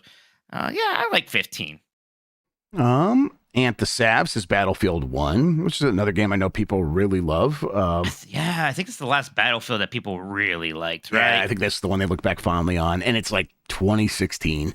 After this was what was 2042 the next one after this? No, Hardline wasn't the Cup one. Oh, sure, but that's like one? that's. I think Hardline was before this, to be honest. I think we had. Oh, I think the World War II wrong. 1.5 was after this. Anyhow, Doomino Crossing says yeah. AM2R, another Metroid 2 remake, Return of Samus. Man, I still have that in a like Google Drive, so I always have access to it. It's great. The Tekken Wolf 5 says Uncharted 4, A Thief's End, a great choice. Yeah, someone brought it up. Good. Beautiful Zoob says Civilization 6. Octo says Tricky Towers, which I've never played, but this looks pretty cool. Oh yeah, it's pretty good. Yeah, you gotta. It's like reverse Tetris, where you have to make the tower what is it? higher. Yeah. You don't clear lines. The blocks are physical parts that you use to make as tall of a tower as you can, but it starts teetering and shit, and then you get power-ups every so often that can like help you keep the tower together and everything. Okay, if you've never played this, we need to play this on Giant Bomb. Yeah, it's game rules. Okay, it's so good. That sounds fantastic. All right, is it like on Steam or what? Yeah, it's a everywhere. Steam game that's always like, $5 or whatever. Yeah, it's great. Fantastic. Okay, very cool. Wong Gift says Momodora Reverie Under the Moonlight, which looks, I'll say it looks like a hentai game. It probably is. Probably not wrong. Those are white mages from Final Fantasy, I think, on the cover. Low Rule says Pokemon Sun. All right, look, Pokemon freaks. Like now, I'm just gonna be mean. I don't look if you know how Skyward Sword has like this really slow beginning that people complain about. God, Pokemon Sun, like just get on literally with it. 15 minutes. Go over it, you baby. Yeah, right. No way, man. I just played this game a couple of months ago. It's 15 literally minutes, 15 minutes. I am impressed how they made 15 minutes feel like 2 hours because it is miserable. Oh my God. There's all these characters like, this girl's like running on a bridge away from this scary. It's like, hey, you have a luau, you're being introduced. Oh, you my like God. Kingdom Hearts. Shut the fuck up. I'm actually really glad you guys are arguing because it's taken this entire time for me to read what this next one is. Cyberpunk Bartender Action. I think it says Valhalla. Yeah. Yes. Yeah, this game rules. It's pretty good. I use context clues. I got there. Matt Rare Monkey says Odin Sphere. This is the enhanced version that came out that year. Odin Sphere is very good. I'll never forget. I bought Odin Sphere on PS2 when it came out, and my friend who didn't really play video games anymore was there, and he chastised me because he just assumed like 2D video games weren't really a thing anymore, and it was insane to him that I was spending, I think it was $30 at the time for a new 2D video game. Man, that makes me very mad, Mike. I'm sorry. Yeah, he just didn't understand. Breadfish says Shin Megami Tensei 4 Apocalypse. People like this. This isn't like people like in quotes. I'm sorry, I don't know what I did to SMT fans, but I'm like, got to keep it up. Yeah. Oh, maybe I said that again. That wasn't me originally, though. This isn't like Persona 5 Royal or Persona 4 Golden. This is a sequel to Shin Megami Tensei 4. So, and I think a lot of people even like this more than the original. Wheezeman says Pokemon Go, which I was wondering if anyone would bring up. This was that year, yes, too? It was. Oh, my God. Pokemon Go's been around that long? Wow. Yep. Wow. Man. This was the year we were all walking around outside and people touching grass and shit. Stops. We should, that game's probably going to have a pretty big, 10-year anniversary, and that's only 2 years away. Imagine. 10 years. And think about all the other games Niantic tried to make happen since then. Right? They had a Harry Potter. Playing that Harry Pikmin. Potter one, yeah. Monster Hunter? Listen, you leave Monster Pikmin Hunter alone. was maybe the best one somehow. Oh, that's incredible. Remember Microsoft had that Minecraft one that you could build Minecraft stuff anywhere in the world? That was weird. Oh, yeah. Cryorsis says Dark Souls 3. Joy Z says... Okay. We can figure this one out. Well, that's just... Jeff, did you break? Well, I don't know what I'm looking at. Is that the I had to look it up. This is something to do with the Witness. Yeah, this is Witness reference. Oh, look at that, because it's a line there. Okay.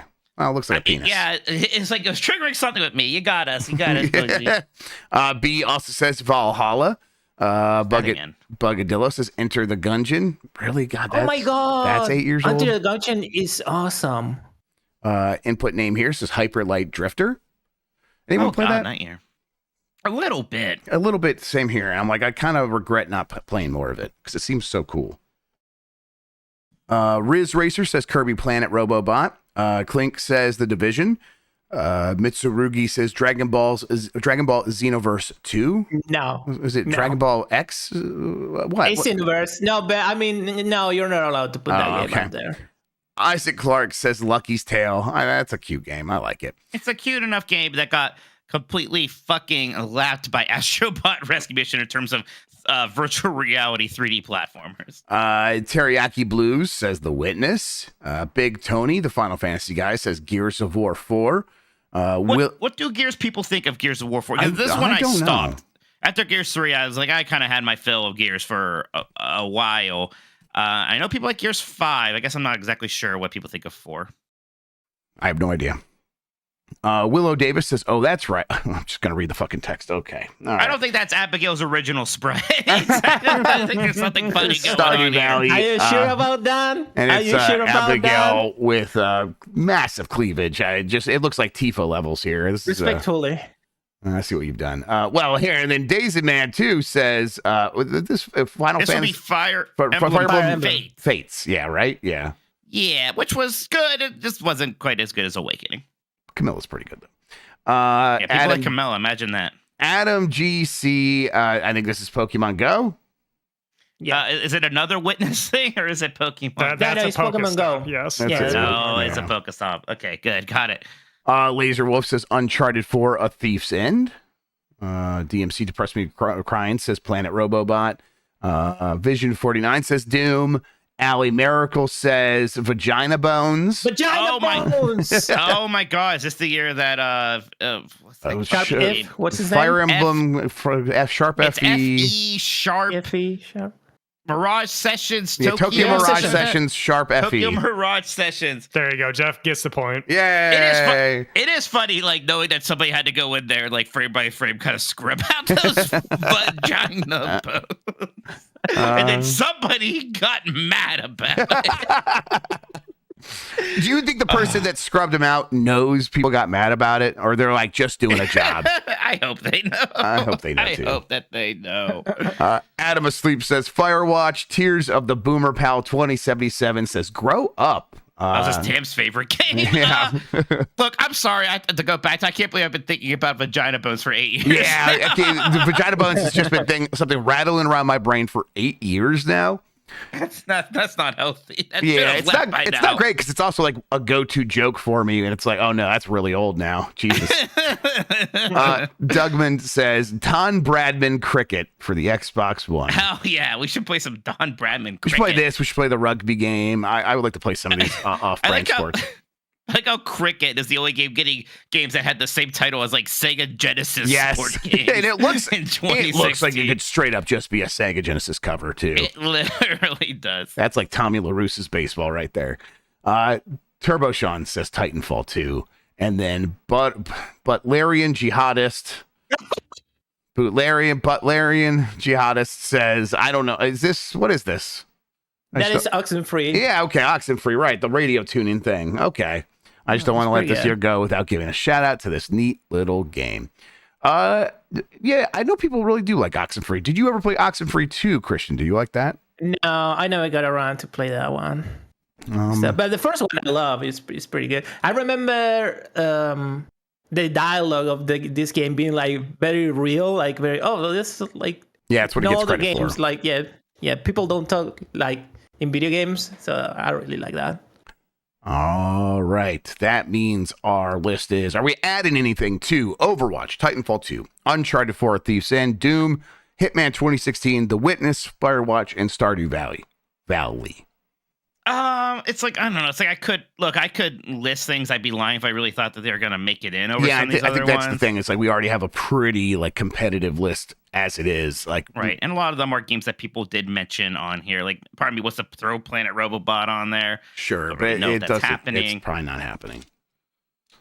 Yeah, I think we kind of work with what we have. Let's work with what we have then. I think there's some that we can like guarantee move up, like Overwatch and Titanfall 2, and probably. Honestly, is it just these first 5? I was about to just say the first 2, but is it Overwatch, Titanfall 2, Uncharted 4, Doom, and Hitman?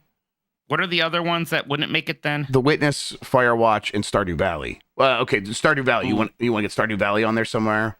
Okay, well, how about this? I love The Witness and I love Firewatch. These are great games.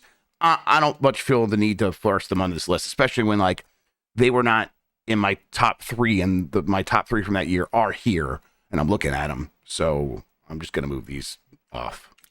Yeah. That means we have 6.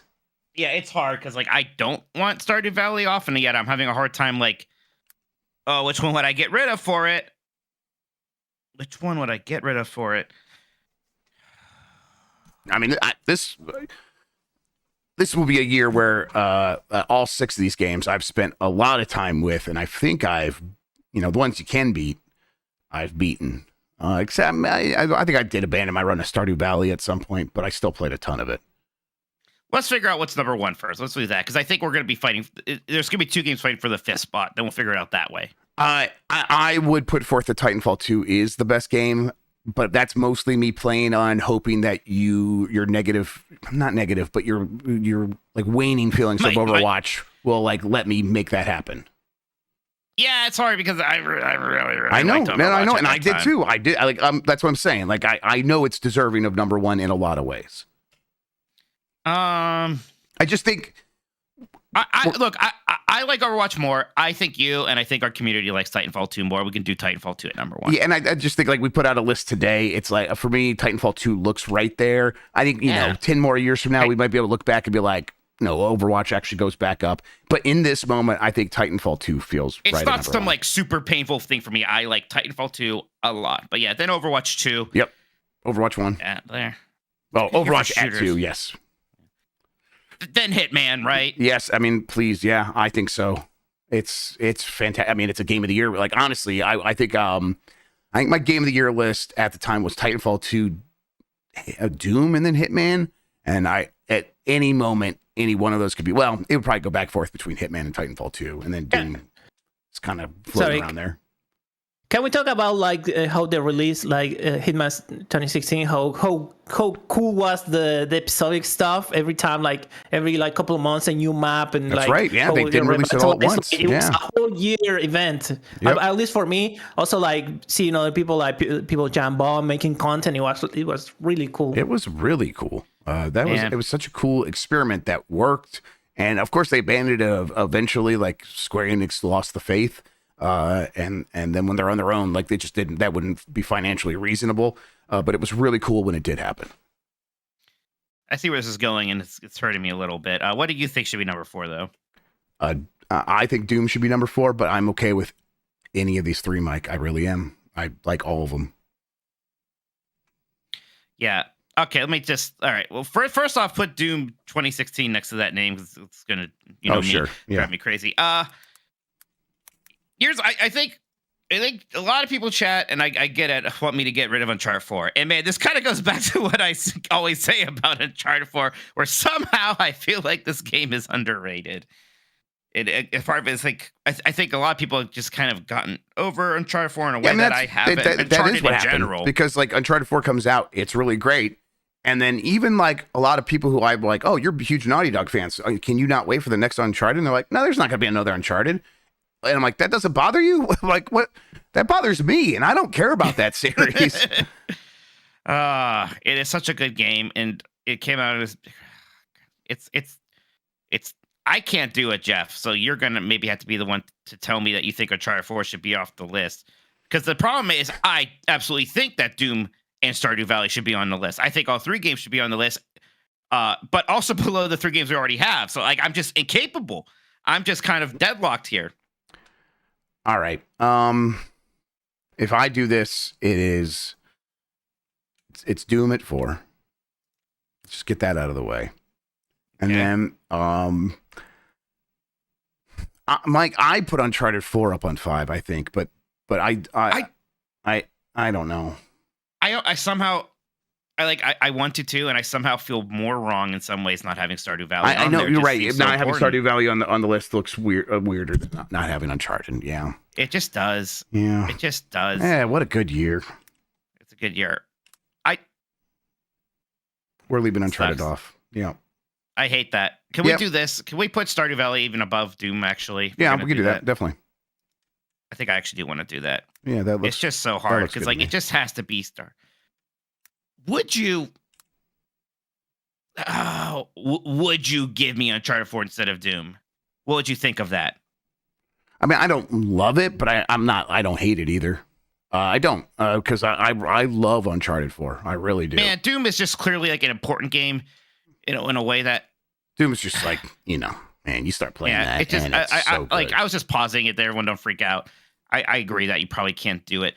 Like, maybe I wish that Uncharted 4 was a more important game, but I guess the importance of Uncharted 4 is that it's one of these games that, Uncharted is in a lot of ways, and I don't want to say this is its legacy. Like, it has some kind of bad legacy, but it has gotten us to this. Video games just have to be $300 budget games now in some way. Yep. To even match up with stuff. Mike, so it's a weird legacy right now. Yeah. I've got bad news. I've tweeted it. So this is the fine. list. That's good. It is the list. It is. It's hard. Okay. It's rough. And look, if it was my list, I would have Uncharted 4 maybe above some other things. But I think this is right. I wasn't going into this remembering just how good a year this was, but it was an insanely good year. Wow, 2016. Jeez. The best games of 2016 are at number 5, Doom 2016. At number 4, Stardew Valley. At number 3, Hitman 2016. At number 2, Overwatch. And number 1 is Titanfall 2. Those are all games that are in some way in like my personal pantheon of, if I had to like set up a Steam Deck or something to take onto a deserted island, there is no way that Steam Deck does not have these 5 games. Like it's, even if I have limited space, all 5 of those make it. So it's it's very good. It's hard to be upset. Although I imagine people will be upset at us about Dark Souls 3, but what can you do? Do you want to, for fun, because we did this in 1995, I think you have it on that doc. Do you want to go real quick year by year and just say what the game of the year is that we have picked? Sure. Number 1. Yeah, let's hit it. Should we go back, start from the beginning, or work our way backward? Yeah, start from 1995. Actually, the docs kind of start at Z, so let me get it up here in a second. Kill some time for me. All right, I will kill some time for you. Oh God, I'm gonna play the tin whistle. I don't know what else to do. I know. You want to know why my name this is is Butlerian Jihadist? Why, Christian? Well, the thing, I lost Nitro because I can't pay anymore. I don't know. Discord doesn't want me to pay them for some reason. So I had like that custom name. So like I had custom names on all the servers I use. Mm-hmm. So when that thing went out, I just kept that name, that joke name that I had with my friends, the other Doom, because it's a Doom reference. The other Doom freaks on the Doom server. So it like, I don't know, it's everywhere now. And I didn't change it. So that's the story behind the Butlerian Jihadist. The Butlerian Jihad happened like 2,000 years before the events on Dune or something like that. Well, like the robots got all like crazy and mad, so we had to kill them all. What year did we start with? 1995. Okay, I found back to 2005. I think I got ran out of fuel. It's got to be here somewhere. Let's see here. I don't know. Sorry, I thought it's like all headed to one doc or something. I have like 4 different docs because after like you get to the Z column, I'm just, there's probably a way to like get it to repeat, but I'm like, I'll just start a new doc. For now, starting with 2005, I have so it's Resident Evil 4. Then it is Elite Beat Agents in 2006. 2007 is Mario Galaxy. 2008 is Mirror's Edge. 2009 is Batman Arkham Asylum. 2010 is Super Mario Galaxy 2. Then let's see in this other list. I'm really proud of that Mirror's Edge. I must have put up a good fight on that one. I think I was one of your big stands. Hell yeah. 2011 was Skyrim. You guys wouldn't even let me get. What the fuck happened for 2011? You wouldn't even let me get Saints Row the Third at number 2. You had to put Ghost Trick at number 2. Man, I must have fell asleep. Ghost Trick's a better game. Maybe you weren't there. There was one year you weren't there. Well, yeah, what was 2011? Read 2011. That might have been a me and Mikey episode. No, I think I was there. It was a Skyrim. I think, no. What are the R5 games, real quick? It's Ghost Trick, Saints Row the Third, Portal 2, and Pokemon Black and White. Oh, there you go. It's on the list. Like, what are you bitching about? It's number 3 instead of 2. Yeah, it's not a great game. What the fuck do you want? Great game. Jesus Christ. This is what happened, isn't it? In 2012, it was XCOM Enemy Unknown. 2013, Zelda: A Link Between Worlds, the best game so far. 2014, Shovel Knight. Metal Gear Solid 5, The Phantom Pain in 2015. 2016 is Titanfall 2. And, Man, no offense, like the Phantom Pain. There's a lot of games from this list that I might have put over the Phantom Pain. Yes. So this is a better year. Oh, yeah, 2016 is incredible. Oh, man. 2017 is going to be even better in some ways. Yeah, we get to do 2017 next. No. Dang. Okay, all right. Let's take one last quick break just to make sure we got everything sorted here, and then we will do some super chats, talk about what we've been playing right after this. We could have did this break way before this, I was saying. Well, I was like talking shit about the Voltarian jihadists. But whatever. This is the breakdown. Yeah, when you needed us to kill time. Christian, his wife. Yeah, that's all included. All right. I mean, listen, if you want to stitch it together however you want, feel free. I'm not. I will not. I'll put my foot down. He's not gonna cut himself out of the podcast. Are you crazy? Exactly. This is content. I'm so excited. I'm gonna watch Dune tomorrow. I love Dune. I gotta rewatch Dune 1. Not that I'm gonna get out to the movie theater anytime soon, but it's so good. I want to see that movie real bad. Yeah, that's why they don't have computers, because the Lutheran jihad. Okay. Yeah, right. People are already talking about 2017, and man, that's just gonna be a painful one to do. Why? PUBG is gonna win. Like, what's like over my dead body? We know what's gonna win. It's a question of what the other four is gonna will win. make the top 5. It will make the top 5. Like, I can tell you I know, right because now. you'll die on that hill. I will die on that hill because I'm right. That hill that you're gonna clip through and then lose the game. Yeah. Oh, like that happened more than 10 or 15 times. I don't remember. I don't remember what happened to me. I remember the car blowing up for no reason. I don't remember that. That was pretty good. But that was funny. That was fun. All right. Let's save this conversation for next week. Yeah. And let's talk about the Mentats, the people that replaced the Voltarian because they didn't have computers. So they trained a bunch of humans. Coming right back in now. All right. And we're back. Mike, let's hit those super chats before we get to what we've been playing. Yeah, sure. Let me find out exactly where we left off here. Well, okay, so Rame Vincent with the first super chat. Thank you so much. Said, "Hey Jeff, what's up? I missed any news that this week. Appreciate you tons, guys, a ton. Thank you, Rame. Yeah, it's nothing. Nothing happened. You're fine. If people don't recognize, Rame Vincent been on the Giant Bomb couch. He's from Respawn. Hey, Rame. Oh, cool. Thanks for tuning in, man. Appreciate it. Love you, bud.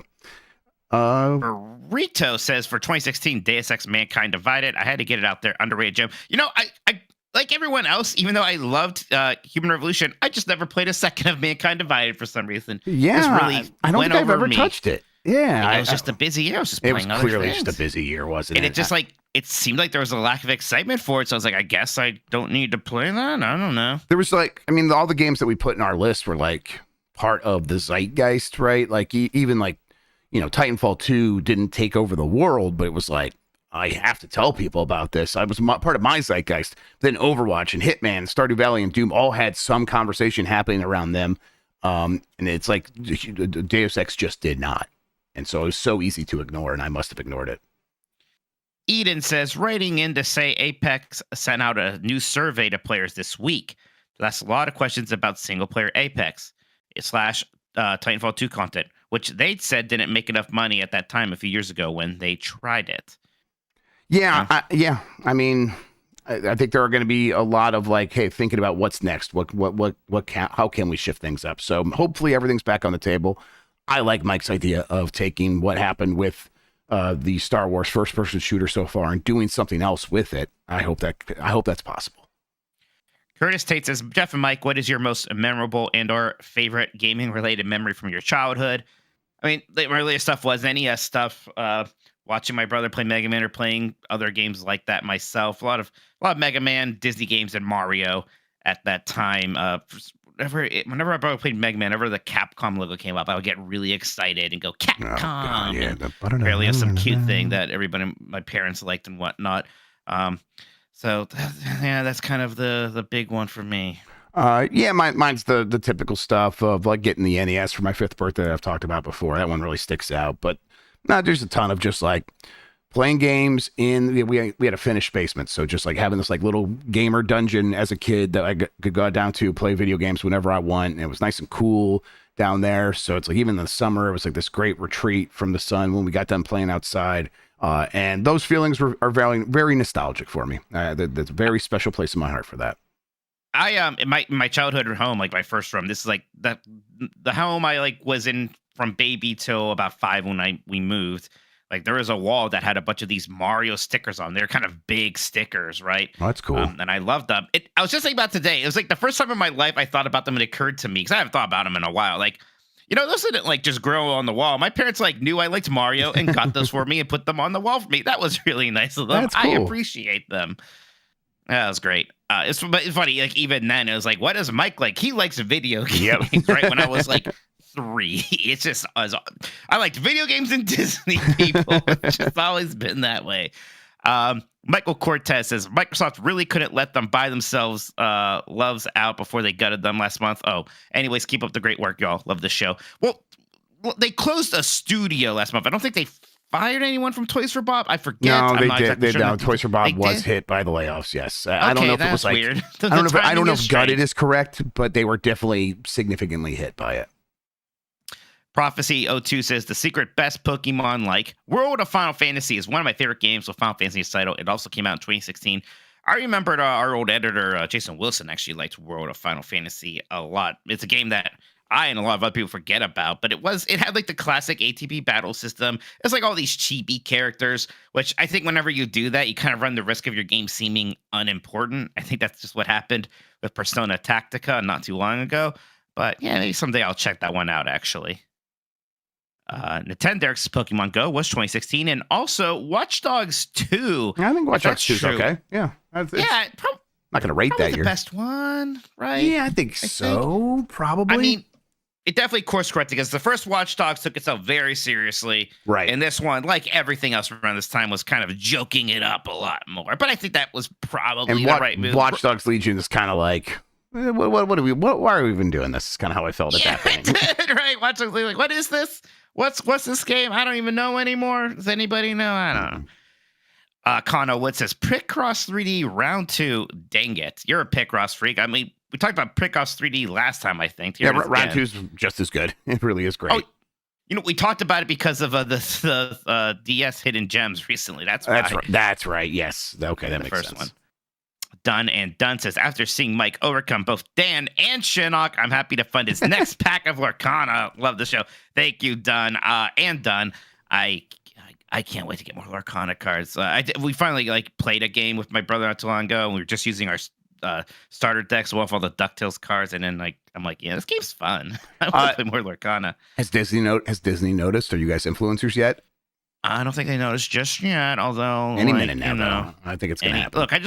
Look, I want a card reveal. Like that's the thing they do. Yep. The last set, I think I am more than not to toot horns. There's not much of a horn to toot. Trust me, I looked, but I want to reveal a card, and I think that I deserve that.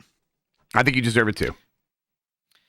Anna Forprez says, congratulations, Mikey, on Mitchologies. Also, Dan is a poo-poo head with poo-poo for braids. Parentheses, positive. Thank you. Thank you, Anna Forprez. That is harsh. And then Ali Miracle says, 8 years of vagina bones sure isn't healthy. Huh? Yeah, that's very low body fat to even make that work, I think. So probably not. I don't know. Yeah. Maybe it's good for you to be that thin and fit. I'm not sure. That's it for now, Jeff. Hey, what you been playing, buddy? Yeah, I mean, it still is mostly Balatro. I did start up and played a little bit more of Final Fantasy VII Rebirth because I was going to get past the content you told me to get past, and then I was told not to, so I stopped doing that. But sorry, Jeff. I thought it was the right move, but hey, it's all right. Whatever. No, it's fine. It was cool to play it because that's a fun game. From what I played so far, with it's really cool looking, and it's got a lot of cool stuff happening early on. I was into it. Do you know? I'm trying to go spoil the thing, but aside from Aerie and all that stuff, do you know the plot twist of the original Final Fantasy VII? No. Interesting. Okay, cool. Yeah, so that was neat. But it really was a lot of Balatro. I did. I think the embargo's up on Expeditions, a Mud Runner game. Yeah, I saw some reviews for that earlier today. I started playing that, and that immediately felt really good. I haven't played a ton of that because I have been playing a bunch of other stuff, but I figured I would probably make a point for us to play that on content because I think it seems like it's going to have a much better online multiplayer mode than the previous Mud Runner games have had, and it seems to fit that idea maybe better than the Mud Runner games did. So I think that might be a good way to experience it the first few hours. But either way, like for those games, what attracted me to Mud Runners originally was when it was called Spin Tires, and I just saw a GIF of a big fat truck tire tearing through the mud and kicking the mud up and deforming the mud, and I'm like, that is my shit. That is what I love about video games. And I went to go play the game, and it was that, and it felt just as good as I imagined it would feel. So when I boot up this game, and I'm immediately in a big truck that is kind of like in this dried mud divot on the road, and like you're getting the wheels to sort of like climb up the side of these divots so that you can get some traction, and then it slides back down in, and it just feels right and feels challenging to get just like to do this like simple turn. I was like immediate, like, okay, it feels right to me. That's half the battle. Now I just hope that the game side of it, of do these challenges, do these, we're going to put a goal on your map, get to that goal. I hope that stuff is interesting. That's really where they improved from Mud Runner to Snow Runner. Snow Runner was a much better game. This one seems like it has figured that stuff out even more. And if that's the case, then I'm going to be truly in love, and I can't wait. Yeah, I've never actually played those other ones, despite how much you like them. This one I'll have to check out. Yeah, I think we'll make a date of it on Giant Bomb, and we'll play it, and get Dan in there and stuff. We'll have a good time.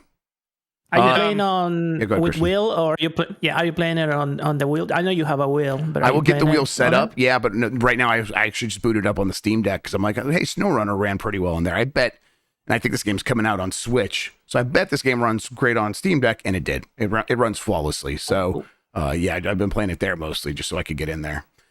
Yeah, Mike, how about you? What have you been playing? Well, I'm curious, actually, have you checked out Dark Forces, the remaster? Oh, yeah, I did. I played the first 2 levels, and I'm going to play more of it, and I think I'll try to play some of it on the site. God, it's just immediately... It's a good game. I just like... Yeah. I like Doom. And I like Star Wars when it's Doom. They just nailed it, and it's a lot of fun. It's the best of the Doom clones. I'm excited. Even though I just played it not too long ago, I'm excited to play it again. There's only a few reviews out there right now, and they're mostly positive. There's like I don't want to pick up people's reviews, but there's a couple like, oh, this is an old game, and it's like, maybe that's an okay opinion, but when people review movies, nobody's like, well, this is an old movie. Yeah, I mean, obviously it's different sometimes. Like I understand it's not different. Always, I understand that, like. Yeah, I have to say for a lot of people, that's like, well, it's just better now. And like, yeah, I know it is. There's something about that too that I liked. But I don't know. I'm excited. Hey, did you know, is there a way to like choose the kind of smoother or the original cutscenes? Is that a thing? Yeah, yes. I think there's even like you could do it very quickly, like even assign it to a button if it's not automatically assigned to a button. But yes, you can. Although those cutscenes the newer ones didn't bother me as much as I thought they would. Yeah, but in motion it's fine. In motion, it's mostly fine, and it's got like some accessibility settings and all that stuff. And it's very easy to get the game like just going, and then set up to run the way you want it to run. So yeah, I'm very happy with it. And there's something about a 3D first-person shooter with 2D sprites that have those animations of like, oh, I just got shot and now I'm falling down, and it looks so good, blown up in HD like this. I just love being in those games. It's just a fun little Star Wars story too. It's just kind of I don't know if adorable is the word, but it kind of is. I love Kyle Katarn. I do. It's good He's stuff. no Dash Rendar, but he's great. I think I'm more of a Kyle Katarn guy, but I also love Jedi Outcast a lot. Sure. It's Jedi Knight. I need to play. I hope they remaster Jedi Knight also. Dash Rendar's kind of ironic for me. I think people actually legitimately like Kyle Katarn. Yeah, I think that's absolutely true. Yeah. I totally get that. That makes a lot of sense. Gosh, there was so much Final Fantasy VII Rebirth last week. I actually haven't gone back to it yet because it was a bit of like catching up with some other things. Although I really do want to. There's a lot of quests and things I want to finish up there. But yeah, a lot more Balatro. I finished quite a few runs of that. It is sort of I'm going to kill time, play this for 30 minutes, or just unwind for a hot second or one of your streams is on, Jeff, and I'll play that while I watch it or something like that. It's fantastic for that. Still manages to be a ton of fun. Been playing a lot of Persona 3 Reloaded still playing that basically every night, and I do really like that. I know maybe it almost seems like it's like something we've already talked about and moved on, but I was still very impressed with the quality of that. And it is like making me think in a lot of ways how I actually do prefer the ways it was handled in Persona 3 instead of Persona 5, or at least that I liked it when the scale was maybe just a little bit smaller in some ways. Not that this is like it has to be Persona 3 versus Persona 5, which is still obviously an incredible game. But there is something different and unique about Persona 3 that I am still appreciating now. And it's a very nice remake, even if, again, some of the social links are weird. I just had a social link yesterday. One of the social links is that there's a little girl who plays at a playground. You can be her friend. So that's already a little weird. And then just recently, she was crying, and she's like, oh, my parents are getting divorced. And I asked my dad why. And then he hit me. And then my mom said it was my fault for being annoying. And like, you can't do anything except just be like, yeah, that sucks. Like, that's basically your nicest option. Not like, I'll get the police or something.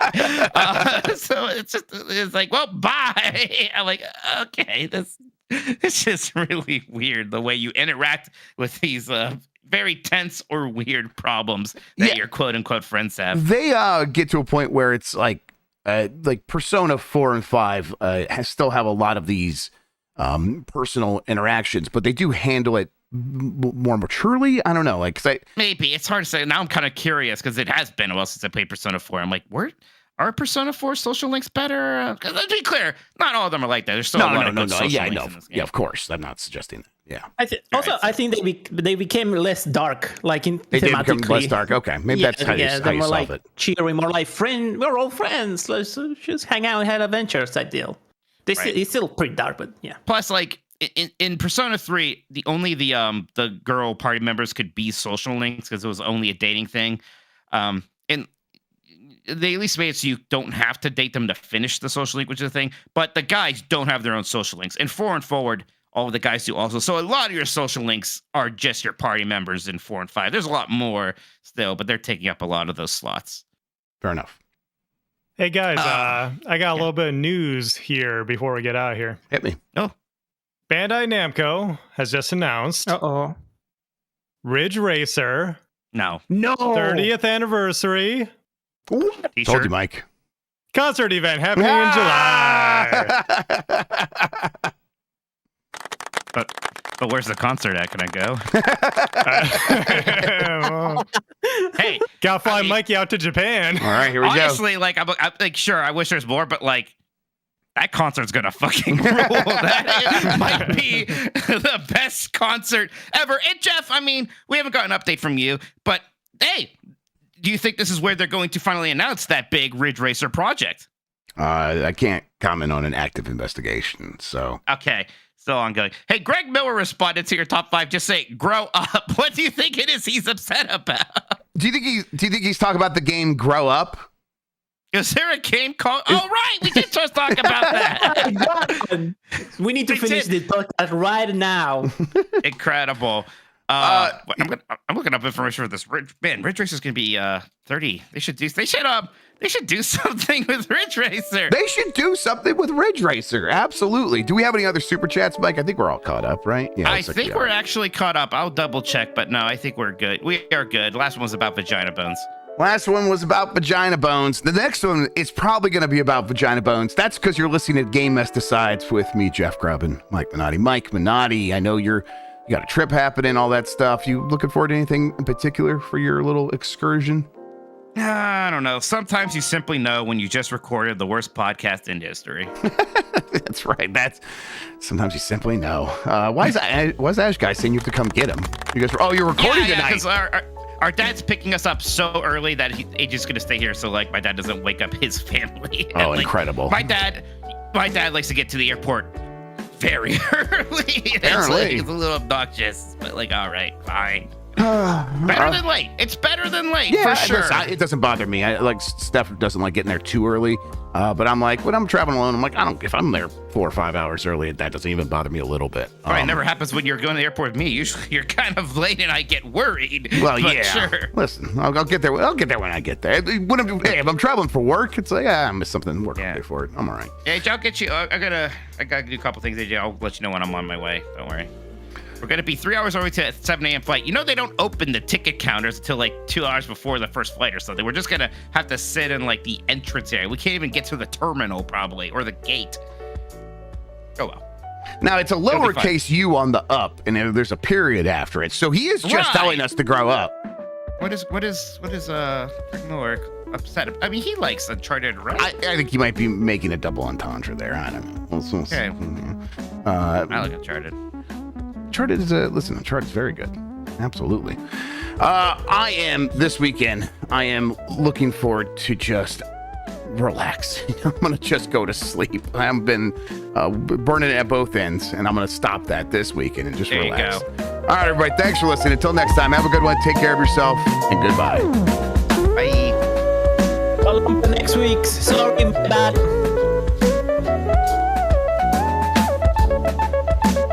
You know what Christian just said? I think he said something about Columbros. Columbo next week. They promised Columbo, but it ain't happening today. Sorry. We break promises all the time. Fine.